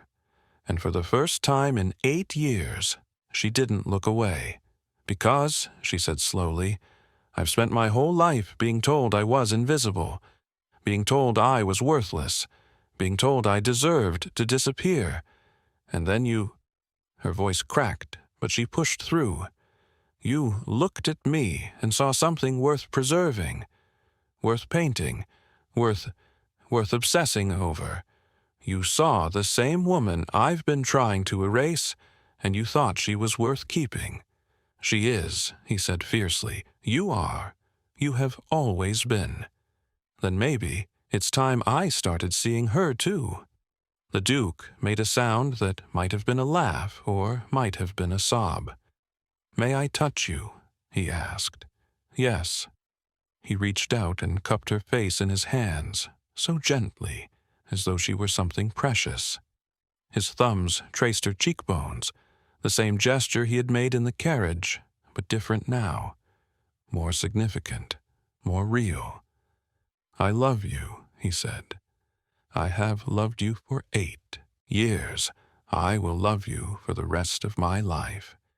And if you'll let me, I will spend every day proving to you that you deserve to be seen. Harriet's eyes filled with tears. I love you too, she whispered. It was the first time she had said it. It felt like coming home. He drew her close then, wrapping his arms around her and holding her against his chest. She could hear his heartbeat, steady and strong, quickening slightly as she pressed closer. For a long moment, they simply stood there, surrounded by paintings of her face, holding each other in the golden afternoon light. But this is not where the complications ended, because when Harriet returned to her home that evening, her mind still reeling from the portraits and the confessions and the overwhelming tide of emotion that threatened to sweep her away, she made a mistake. She told Dorothea everything. A gallery? Dorothea's eyes were wide. An entire gallery of paintings? Of you? Dozens of them. Maybe hundreds. From every year since the Bancroft ball. Harriet pressed her hands to her cheeks, which still felt flushed, and gloves I had lost, ribbons, dance cards. He kept everything, Thea, everything. Dorothea was quiet for a long moment. Harriet, she said finally, carefully, doesn't that frighten you? Even a little? It should. Harriet closed her eyes. It should terrify me, but it doesn't. Or rather, it does, but not in the way you might expect. I'm not afraid of him. I'm afraid that I don't deserve this. That I'm going to wake up tomorrow and discover it was all a dream, or a cruel joke, or— It's not a joke. Dorothea's voice was firm. Whatever the Duke of Northcliffe is, he's not a man who jokes. Mother has been trying to undermine your courtship for weeks, and he hasn't wavered for a moment. He looks at you as though you hung the moon, Harry. I've never seen anyone look at anyone that way. Harriet opened her eyes. Do you think I'm being foolish? To trust him so completely? Dorothea considered this. I think, she said slowly, that you have spent your whole life being cautious, being careful, protecting yourself from disappointment by refusing to hope. And I think that perhaps, just perhaps, it's time to stop. The sisters looked at each other. He loves you, Dorothea said softly. I truly believe that. And you love him. Why should that be frightening? Why should that be wrong? But they were not alone. Lady Meredith had been listening outside the door, and what she heard gave her exactly the ammunition she needed. The next morning, when Harriet came down for breakfast, she found her mother already seated at the table, with an expression like a cat that had caught a particularly plump mouse. I've had a letter from Lady Pemberton, Lady Meredith announced without preamble. She's hosting a ball at the end of the month, the event of the season, everyone says, and the Duke of Northcliffe is expected to make an announcement. Harriet's heart stuttered. An announcement? Of his engagement, one assumes. Lady Meredith's smile was sharp as a blade. Though to whom, I wonder?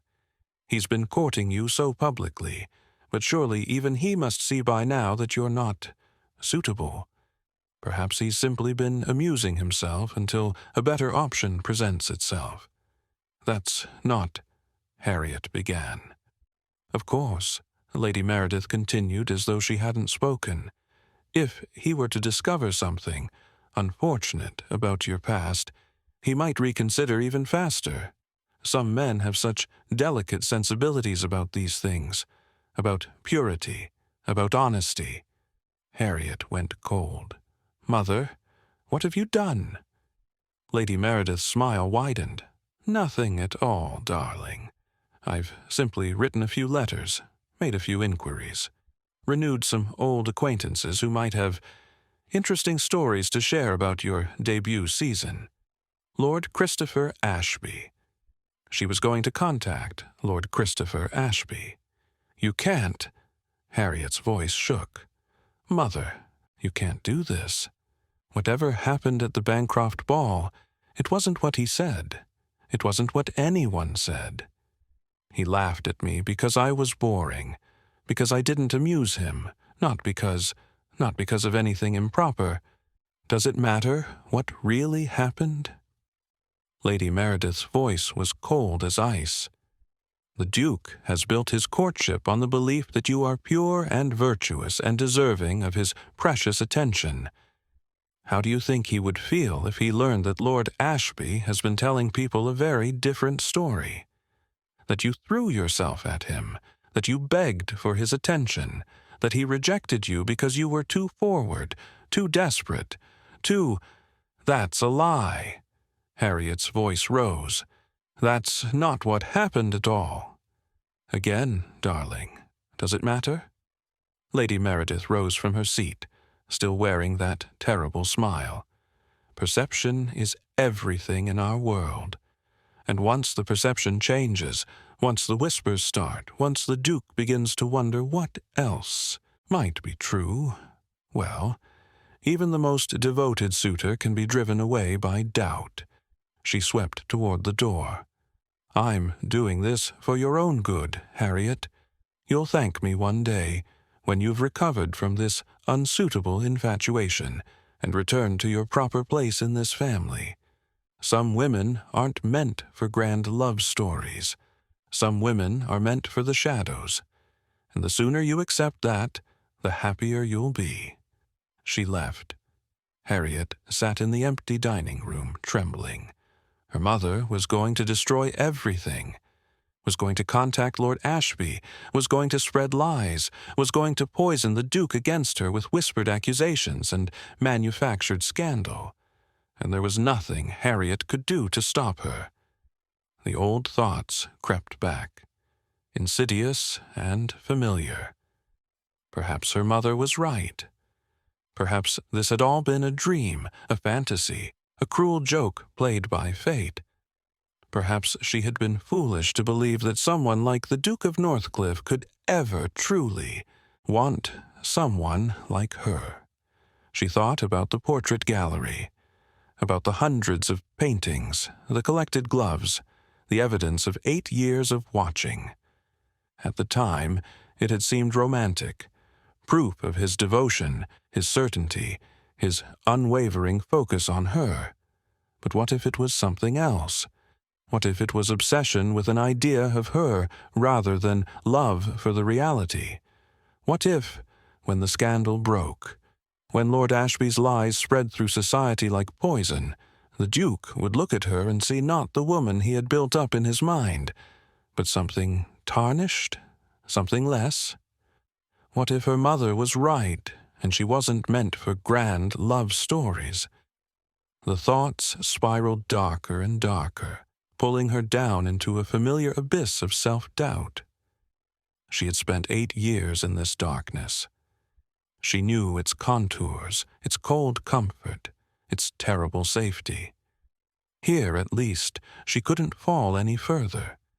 Here, at least, there were no heights from which to plummet.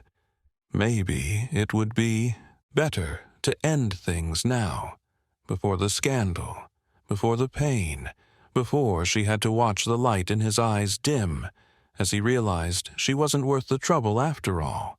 She would go to him. She would release him from whatever obligation he felt.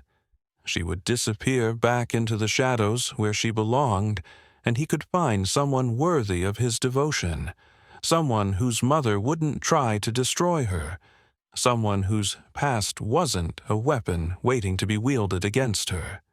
It would hurt. God, it would hurt. But at least the pain would be on her terms. Harriet stood. Her legs felt like water beneath her, but she forced them to move. She went to her room, changed into her plainest dress, gray, of course, the color of invisibility, and slipped out the servants' entrance before anyone could stop her. She hired a hackney cab. She gave the driver the address of Northcliffe House. And with every mile that passed, she rehearsed the words she would say to end everything.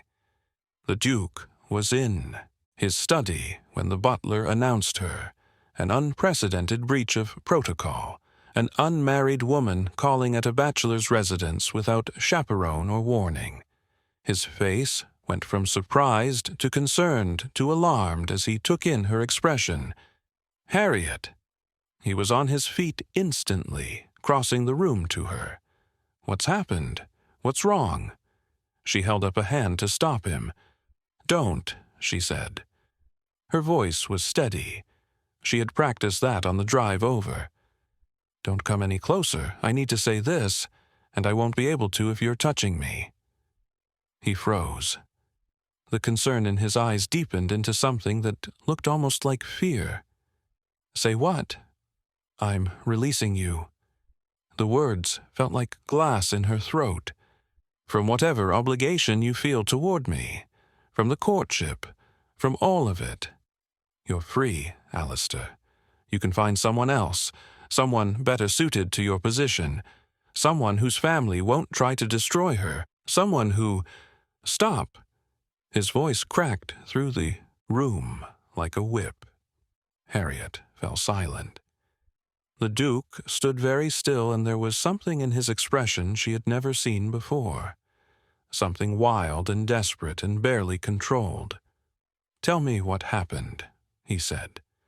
"Tell me why you came here looking like you've already buried us both. And then I will tell you why you're wrong. You don't understand. Then help me understand."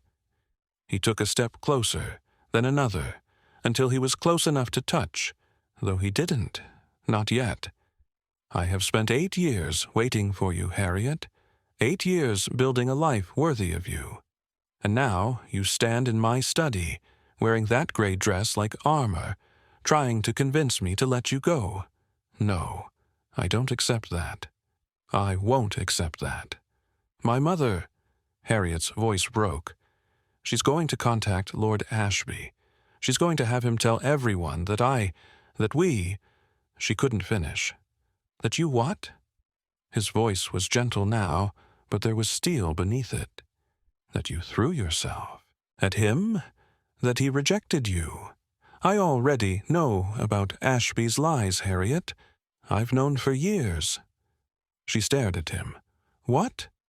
"I told you. I made it my business to know everything about you. That includes knowing what really happened at the Bancroft ball. Ashby laughed at you because you were quiet and he was cruel, not because of anything you did.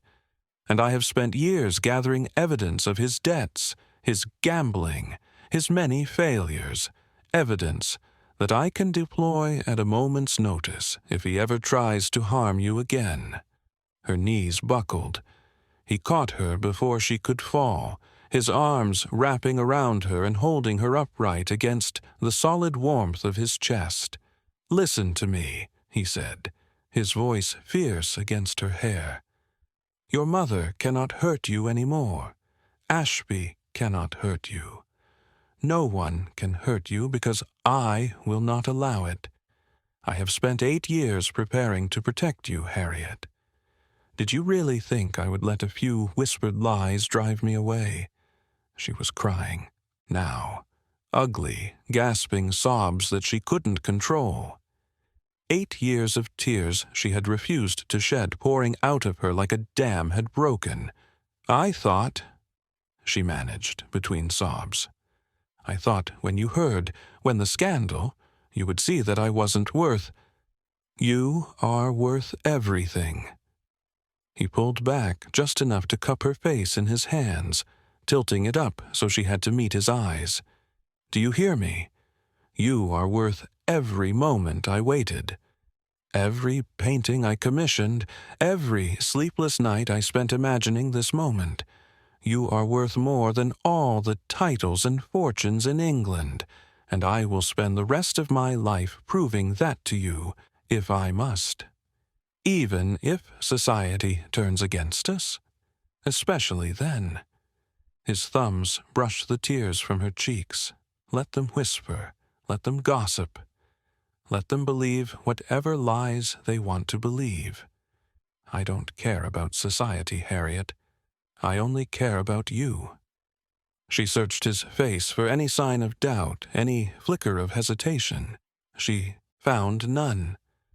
"I'm sorry," she whispered. "I'm sorry I doubted. I'm sorry I almost— Don't apologize." He pressed his forehead to hers. "You've spent 8 years being told you were worthless. It's going to take time to unlearn that. But we have time, Harriet. We have the rest of our lives." He kissed her then. Not the almost kiss of the garden, interrupted before it could begin, but a real kiss. Desperate and tender and fierce all at once. She tasted salt from her own tears, and something sweeter beneath, something that felt like coming home. When they finally broke apart, they were both trembling. "Now," he said, and there was a dangerous edge to his voice that made her shiver. Tell me everything your mother said, every word. Because I am going to destroy her for making you feel this way, and I want to make sure I don't miss anything." It was Dorothea who saved them all. While Harriet had been racing toward Northcliffe House to end her engagement, Dorothea had been making a decision of her own. She had heard everything, had been listening outside the breakfast room when Lady Meredith revealed her scheme, had watched her sister's face crumble, had seen 8 years of carefully constructed walls collapse under the weight of their mother's cruelty. And Dorothea Thorne, who had spent her whole life being the good daughter, the obedient one, the beautiful golden child who never caused trouble, Dorothea decided that she was done. She went to her room. She wrote a letter, and she bribed a footman to deliver it to the Duke of Northcliffe's townhouse, with instructions that it was to be placed directly in his Grace's hands, no matter what. The letter arrived while the Duke was still holding Harriet, still planning his revenge, still trying to calm the trembling in her body. His butler knocked. The Duke snarled at him to leave. The butler, who had served the Cavendish family for 30 years and was not easily intimidated, quietly explained that a letter had arrived from Miss Dorothea Thorne marked urgent and concerning a matter of life and death. The Duke read it with Harriet still in his arms. His face went very, very still. "Your sister," he said slowly, "is a remarkable woman." Harriet blinked through her tears. What did she say? He handed her the letter. "Your Grace, my mother intends to contact Lord Christopher Ashby and pay him to spread lies about my sister's virtue at the Duchess of Pemberton's ball. She believes this will destroy Harriet's reputation and end your courtship. I am telling you this because I refuse to be complicit in my mother's cruelty any longer. Harriet has spent her entire life sacrificing for this family, giving up her dowry so I could have new gowns, refusing suitors so I could shine, hiding her brilliance so I would not be overshadowed.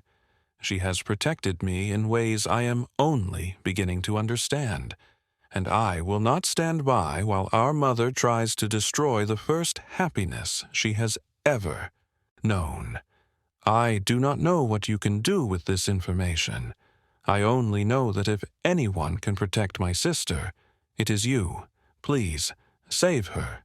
She deserves to be saved. Your servant." Dorothea Thorne. Harriet's hands shook as she read the words. "She didn't have to do this," she whispered.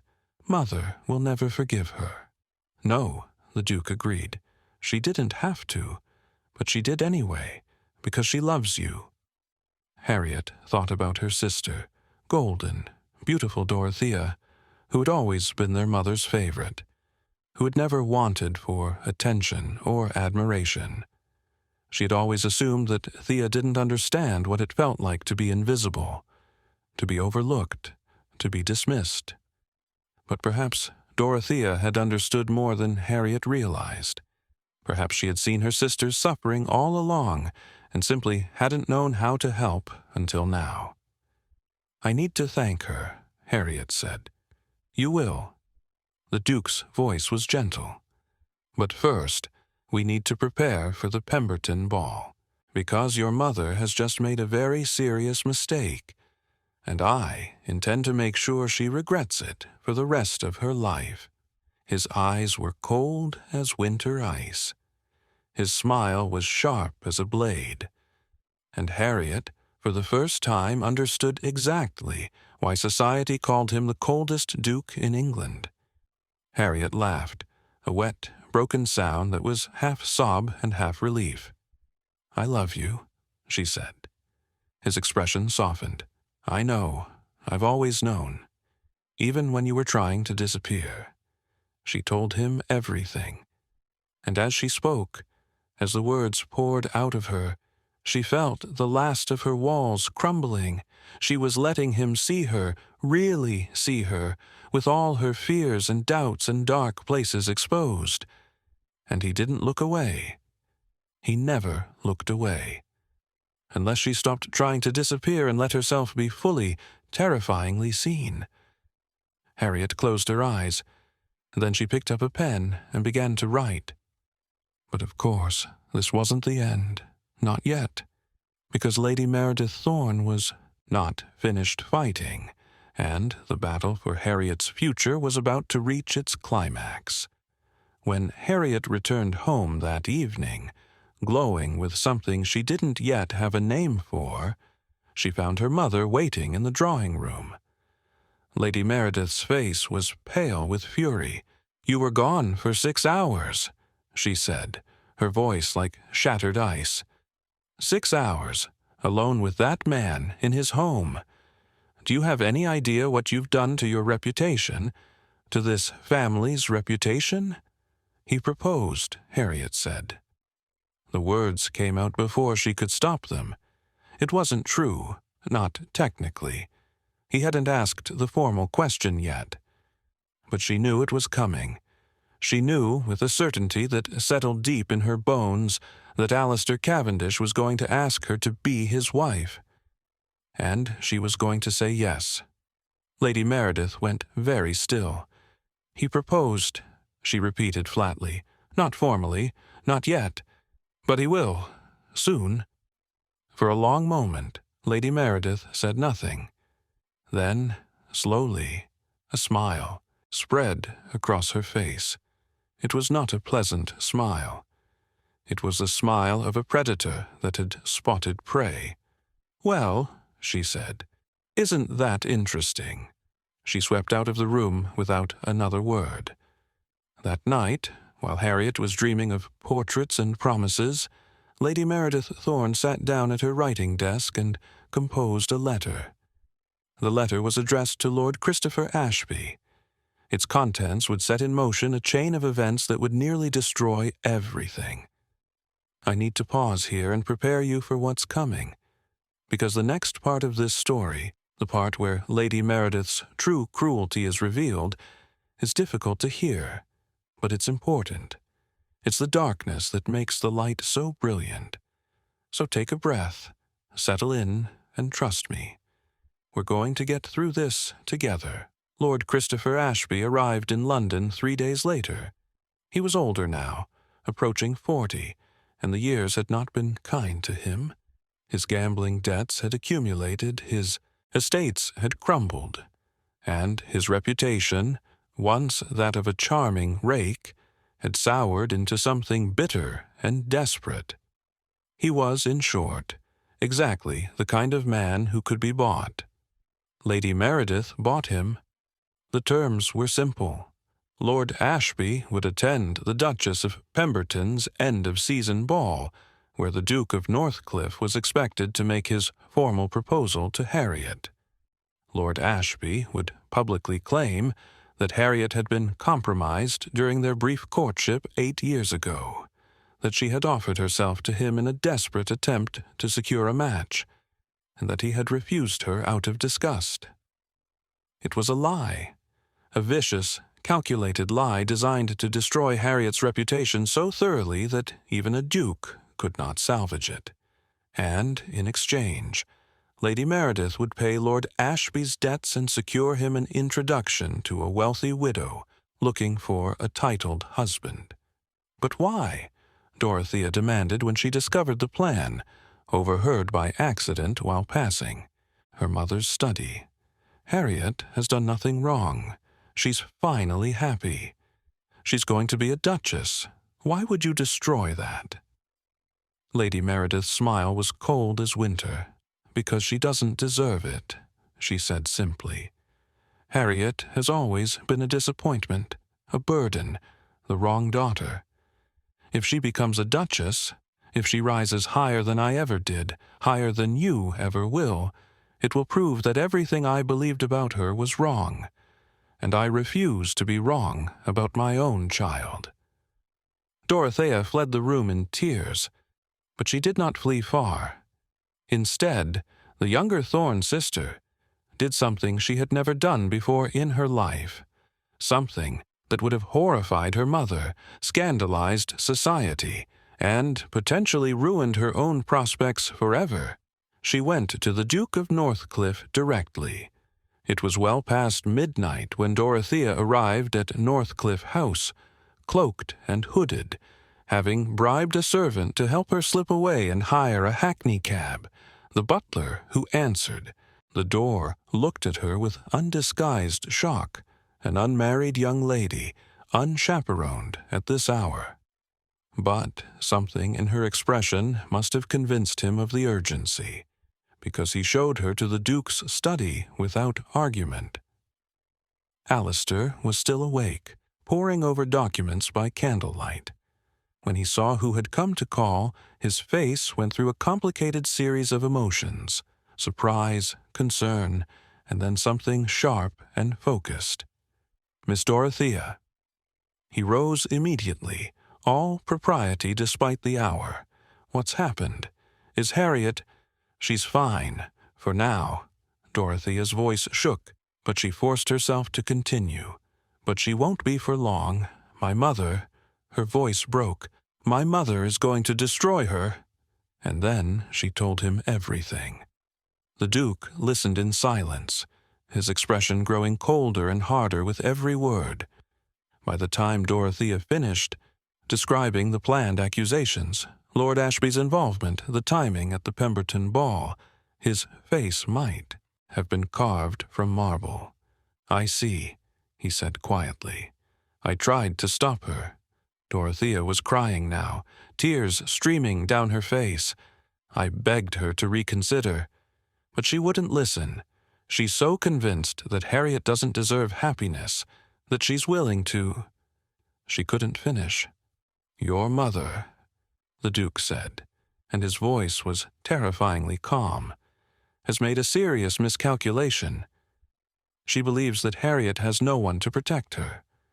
She believes that I can be frightened away by whispered lies and manufactured scandal." "Can you?" Dorothea asked in a small voice. "I know how society works. I know how quickly a reputation can be destroyed.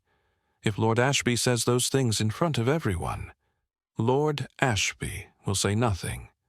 The Duke's smile was not pleasant. "Because by the time he arrives at that ball, I will have ensured that every word out of his mouth will be his last as a member of polite society. Your mother has played her hand. Now I will play mine." He walked to his desk and pulled out a leather folder thick with papers.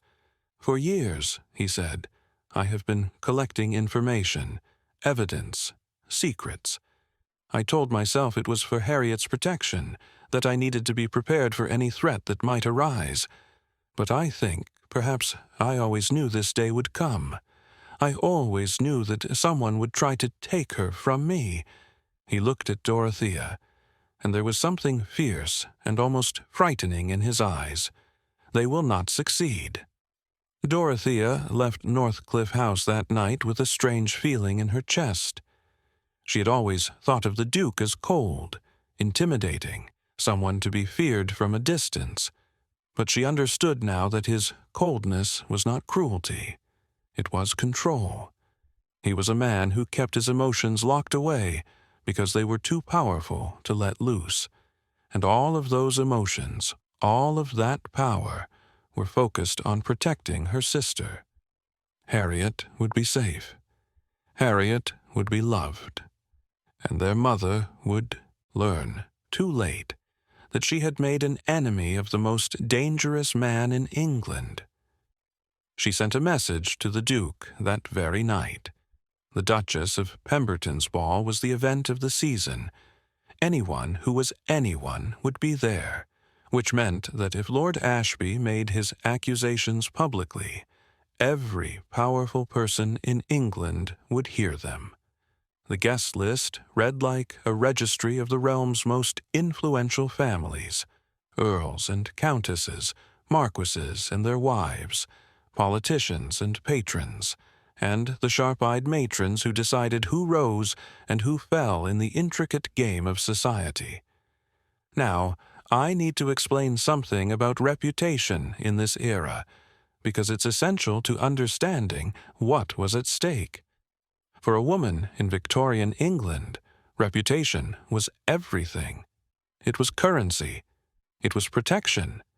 It was the only power most women would ever hold. A woman with a damaged reputation could not make a good match, could not move in polite society, could not hope for any future beyond the margins where the ruined and the forgotten dwelt. And the thing about reputation was this: it did not matter if the accusations were true. It only mattered that they were believed. A whisper, repeated often enough, became fact. A lie, spoken in the right company, became truth. Lord Ashby did not need to prove that Harriet had compromised herself with him. He only needed to say it loudly enough, in front of enough witnesses, and the damage would be done. This was what Lady Meredith was counting on. This was what the Duke of Northcliffe was prepared to destroy. Harriet arrived at the ball wearing a gown the color of champagne, not pewter, not gray, not the color of wallpaper. For the first time in 8 years, she had dressed to be seen. The Duke had sent the gown as a gift, along with a note that said simply, "No more hiding." She was nervous. Her hands trembled as she entered the ballroom, and every instinct she had developed over 8 years screamed at her to find a column, to fade into the crowd, to make herself invisible again. But then she saw him. Alistair was waiting for her at the bottom of the stairs, dressed in formal black, his gray eyes finding hers across the crowded room. He didn't smile. Not the cold public smile, not any smile at all, but the look on his face said everything. You are seen. You are wanted. You are mine. She walked toward him. The crowd parted. Whispers followed her, but she didn't care. For the first time in her life, she didn't care what anyone thought, because the only opinion that mattered was written on the face of the man waiting at the bottom of the stairs. "You look beautiful," he said when she reached him. "I feel terrified." "I know." He took her hand, raised it to his lips. "But you're not alone anymore." The first hour of the ball passed in a blur of music and dancing and stolen glances. Harriet danced with the Duke twice, once more than propriety allowed, but neither of them cared, and spent the rest of the time standing beside him, learning what it felt like to be visible by choice rather than by accident. She could feel the difference in the way people looked at her now. Before, when they looked at all, they had seen past her, through her, as though she were made of glass. Now their gazes lingered. They assessed, calculated, wondered. They saw a woman who had somehow captured the attention of the most elusive bachelor in England, and they were trying to understand what made her special. They didn't understand. They couldn't understand, because what made Harriet special had nothing to do with beauty or charm or accomplishment. What made her special was something deeper, something invisible to people who only saw surfaces. It was the way she had survived, the way she had endured, the way she had kept walking when the world wanted her to fall. The Duke understood. The Duke had always understood. And as they stood together at the edge of the dance floor, watching the swirl of silk and candlelight, Harriet realized something that changed everything. She was not afraid anymore, not of society's whispers, not of her mother's cruelty, not even of the uncertain future stretching out before her. Because whatever happened, whatever challenges arose, she would face them with this man beside her, this man who had seen her at her lowest and loved her anyway, this man who had waited 8 years for a single chance, this man who was looking at her right now as though she were the only person in the room.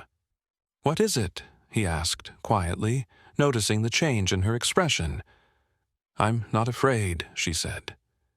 His brow furrowed slightly. "Of what?" "Of anything." She laughed, actually laughed, the sound surprising even her. "I've spent so long being afraid, Alistair. Afraid of being seen, afraid of being judged, afraid of hoping for things I didn't think I deserved. And I'm not anymore. I'm standing in a ballroom full of people who used to ignore me, wearing a gown that makes me visible, about to become a duchess, and I'm not afraid." Something shifted in his expression, something warm and proud and fiercely tender. "That's because you finally see what I've always seen," he said. "A woman who deserves everything.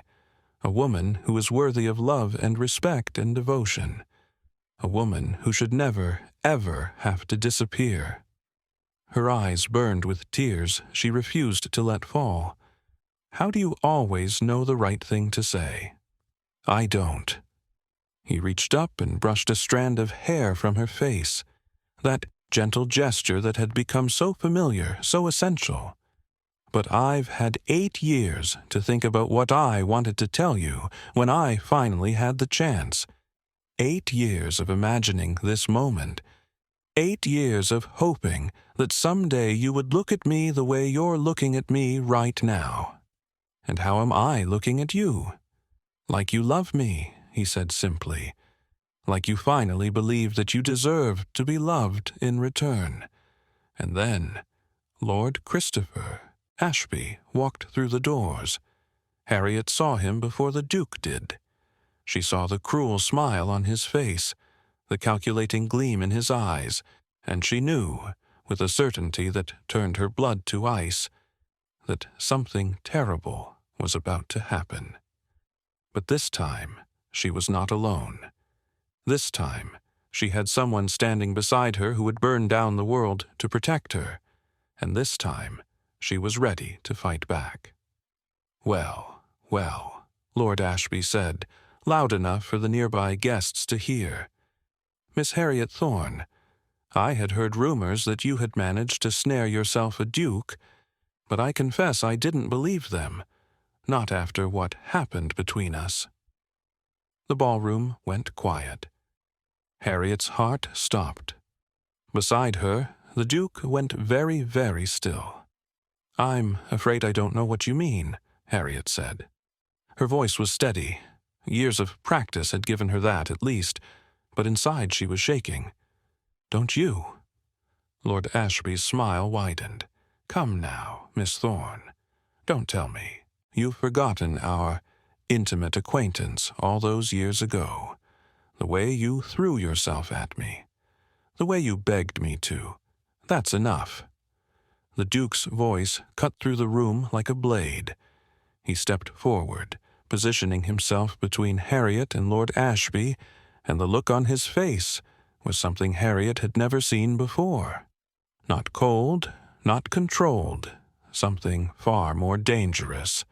Fury. "I don't know who paid you to come here and spread lies," the Duke said, his voice low but carrying in the absolute silence of the ballroom. "But I will give you exactly one chance to leave before I destroy you." Lord Ashby laughed nervously. "Now, see here, Northcliffe, I'm simply telling the truth about your intended. You deserve to know what kind of woman you're—" "I know exactly what kind of woman she is." The Duke's voice didn't rise, but somehow it became more terrifying. "I have spent 8 years learning everything there is to know about Harriet Thorne. I know where she was, on every night of the season when you claimed this intimate acquaintance took place. I know the names of every person she spoke to, every event she attended, every moment of her life that can be documented and verified.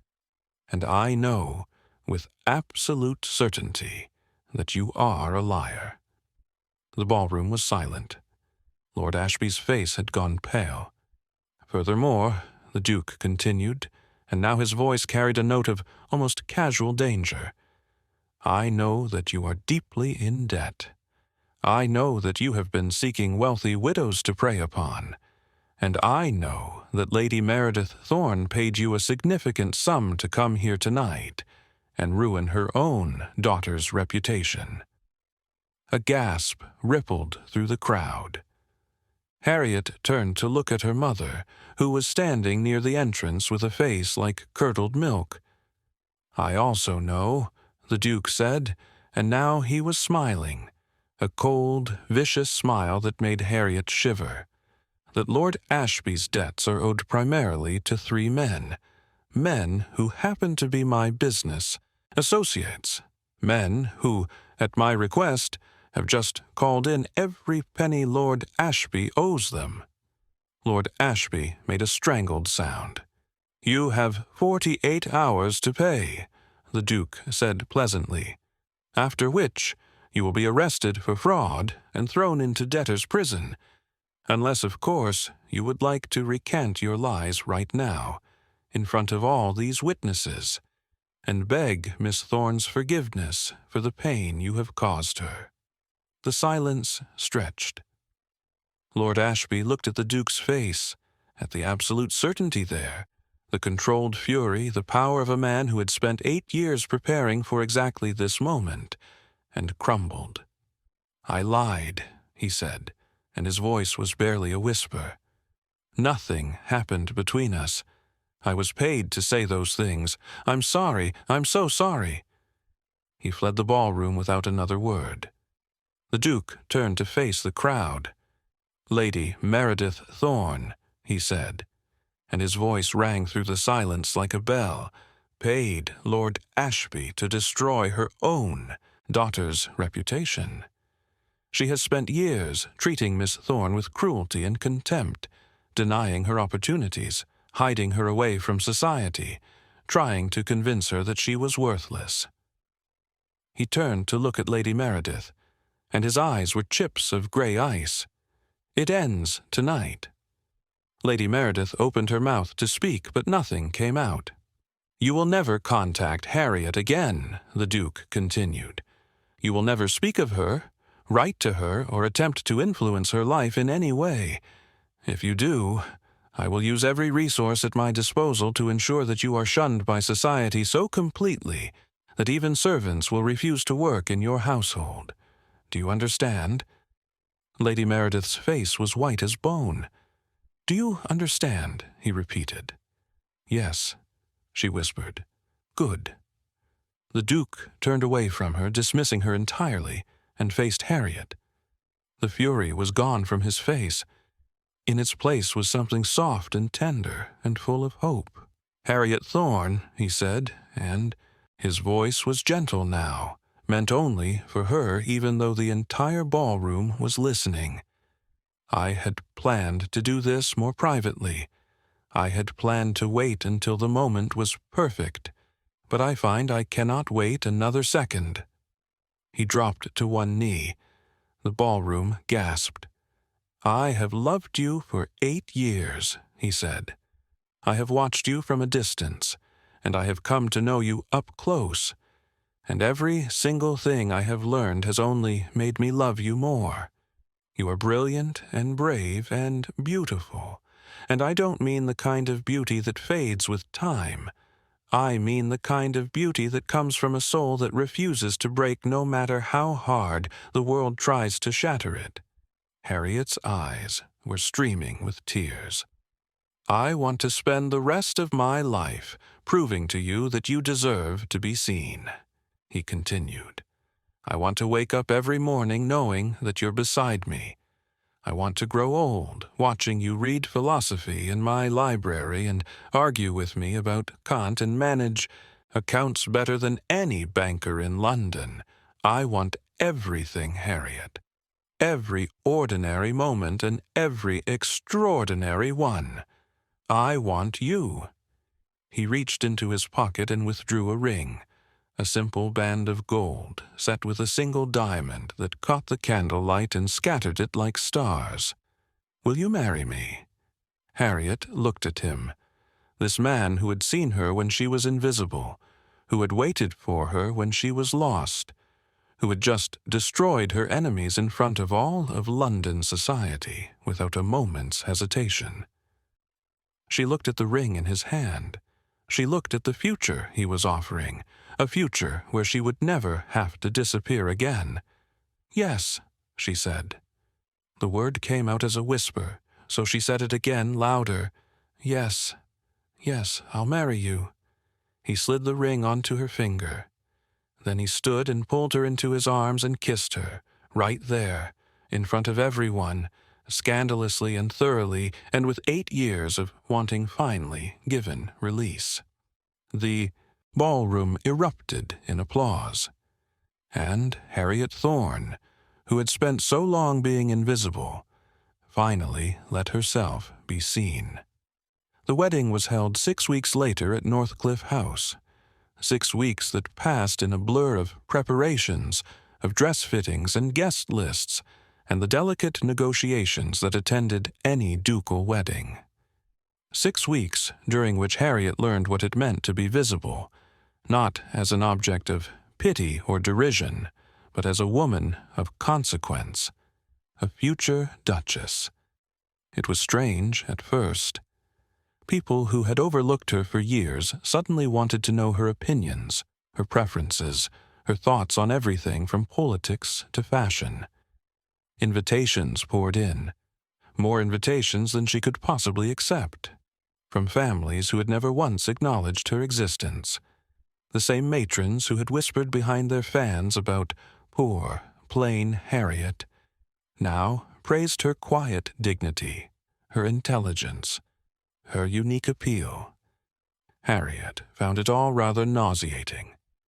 "They're hypocrites," she said to Alistair one evening, as they walked through the gardens of Northcliffe House in the golden light of sunset.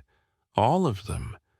They ignored me for 8 years, and now they act as though we've always been the best of friends." "Yes," he agreed calmly, "they are hypocrites. But they are also the society in which we must live, and there is a certain advantage to their hypocrisy." What advantage could there possibly be? He stopped walking and turned to face her, his gray eyes warm with something that still made her heart flutter every time she saw it. "The advantage," he said, "is that you now have power over them. Every one of those matrons who snubbed you, every gentleman who overlooked you, every family that considered you beneath their notice, they all need your favor now. And you can choose, Harriet, whether to grant it or withhold it. You can choose who is welcome in your home, who receives your patronage, who benefits from your influence. You can choose to be generous to those who were kind to you in your years of invisibility and cold to those who were cruel." Harriet considered this. "That sounds rather like revenge." The Duke smiled, that rare, genuine smile that transformed his face from cold marble to something almost boyish. "It does, doesn't it?" And Harriet, who had spent so long believing that revenge was for other people with power and agency and the ability to fight back, felt something new stirring in her chest. Perhaps she could be that kind of person after all. The wedding itself was a small affair by ducal standards, only 200 guests, chosen carefully to include only those who had shown Harriet kindness over the years. Dorothea was there, of course, radiant in a gown of pale pink, weeping tears of joy throughout the ceremony. The bookshop owner who had always saved first editions for Harriet was there. The elderly widow who had once shared her carriage when Harriet was stranded in the rain. The handful of servants who had remembered her name when everyone else had forgotten it. Lady Meredith was not invited. This was perhaps the most significant statement of all. A mother not present at her daughter's wedding was a scandal, a declaration, a line drawn in permanent ink. It told society, more clearly than any words could have, that the new Duchess of Northcliffe would not tolerate those who had mistreated her. that past cruelties would have consequences, that Harriet Thorne had been transformed into someone who would never again accept being invisible. The church was filled with flowers, roses and lilies, and, at Harriet's specific request, violets woven through every arrangement. The scent of them filled the air like a promise. Harriet wore a gown of ivory silk that made her look like something out of a fairy tale. The Duke wore an expression of barely contained emotion that made several guests reach for their handkerchiefs when the vicar asked if anyone knew of any impediment to the marriage. The Duke turned and looked at the assembled guests with an expression that made it very clear what would happen to anyone who spoke. No one spoke. There was a time, not so long ago, when someone might have risen, when Lord Ashby might have slithered in with his lies and his desperate greed, when Lady Meredith might have made one final attempt to destroy her daughter's happiness. But Lord Ashby was in debtor's prison now, his creditors having been curiously unwilling to grant him any extensions, and Lady Meredith was nowhere to be found. She had retreated to the country, to a small cottage on the edge of nowhere, supported by a modest allowance that the Duke had arranged. Enough to survive, not enough to thrive, and certainly not enough to ever threaten Harriet again.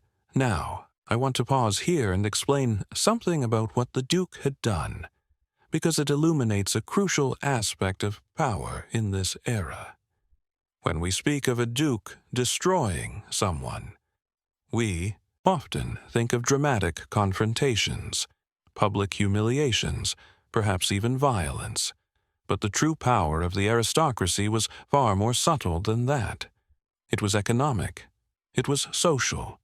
It was the ability to buy debts, call in favors, close doors, and make someone simply disappear from polite society. What Alistair Cavendish had done to Lady Meredith was not cruel by the standards of the time. He had not left her destitute. He had not exposed her scheming to the full glare of public scrutiny. Only those in the ballroom that night knew the truth, and most of them had been convinced that discretion was in their best interest. He had simply ensured that Lady Meredith would never again have the power to hurt her daughter. It was, in its way, a mercy, but it was also a warning to anyone who might think of challenging Harriet in the future, to anyone who might imagine that the new Duchess of Northcliffe could be treated the way the old Harriet Thorne had been treated. The Duke protected what was his, and Harriet, finally, was his. I now pronounce you man and wife. The words hung in the air like bells. The Duke kissed his bride, a gentle kiss, mindful of the audience, but with a promise of more in the curve of his lips. When he pulled back, his gray eyes were bright with something that might have been tears. Finally, he whispered, low enough that only she could hear, "Finally, you're mine." "I was always yours," she whispered back, "even when I didn't know it." The congregation erupted in applause, and somewhere in the portrait gallery of Northcliffe House, a collection of paintings waited to welcome their subject home. The wedding feast lasted until well past midnight, with toasts that grew increasingly sentimental as the hours wore on and the champagne flowed freely. Dorothea cried through her toast, which made Harriet cry, which made the Duke look so alarmed that several guests burst into laughter. The bookshop owner recited a passage from Plato's Symposium in the original Greek, which only Harriet and the Duke understood, but which made both of them flush with its implications. When the guests finally departed, when the candles had burned low and the servants had begun the quiet work of clearing away the remains of celebration, the Duke and Duchess of Northcliffe found themselves alone for the first time as husband and wife. They stood in the portrait gallery. Of course they did. Where else would they go? Harriet walked slowly through the room, looking at each portrait in turn. At herself at 17, before the fall. At herself at 20, hiding in shadows. At herself at 23, 24, 25, gradually disappearing from the world. And then she looked at the newest edition, a portrait commissioned just that morning, of Harriet in her wedding gown, standing beside the man she loved. She was smiling in the painting.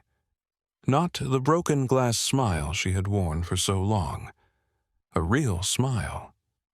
A happy smile. The smile of a woman who had finally learned to be seen. Arms wrapped around her from behind, and she leaned back into her husband's embrace. His warmth surrounded her, his chin resting on the top of her head, his breath stirring her hair. "What are you thinking?" he murmured against her hair.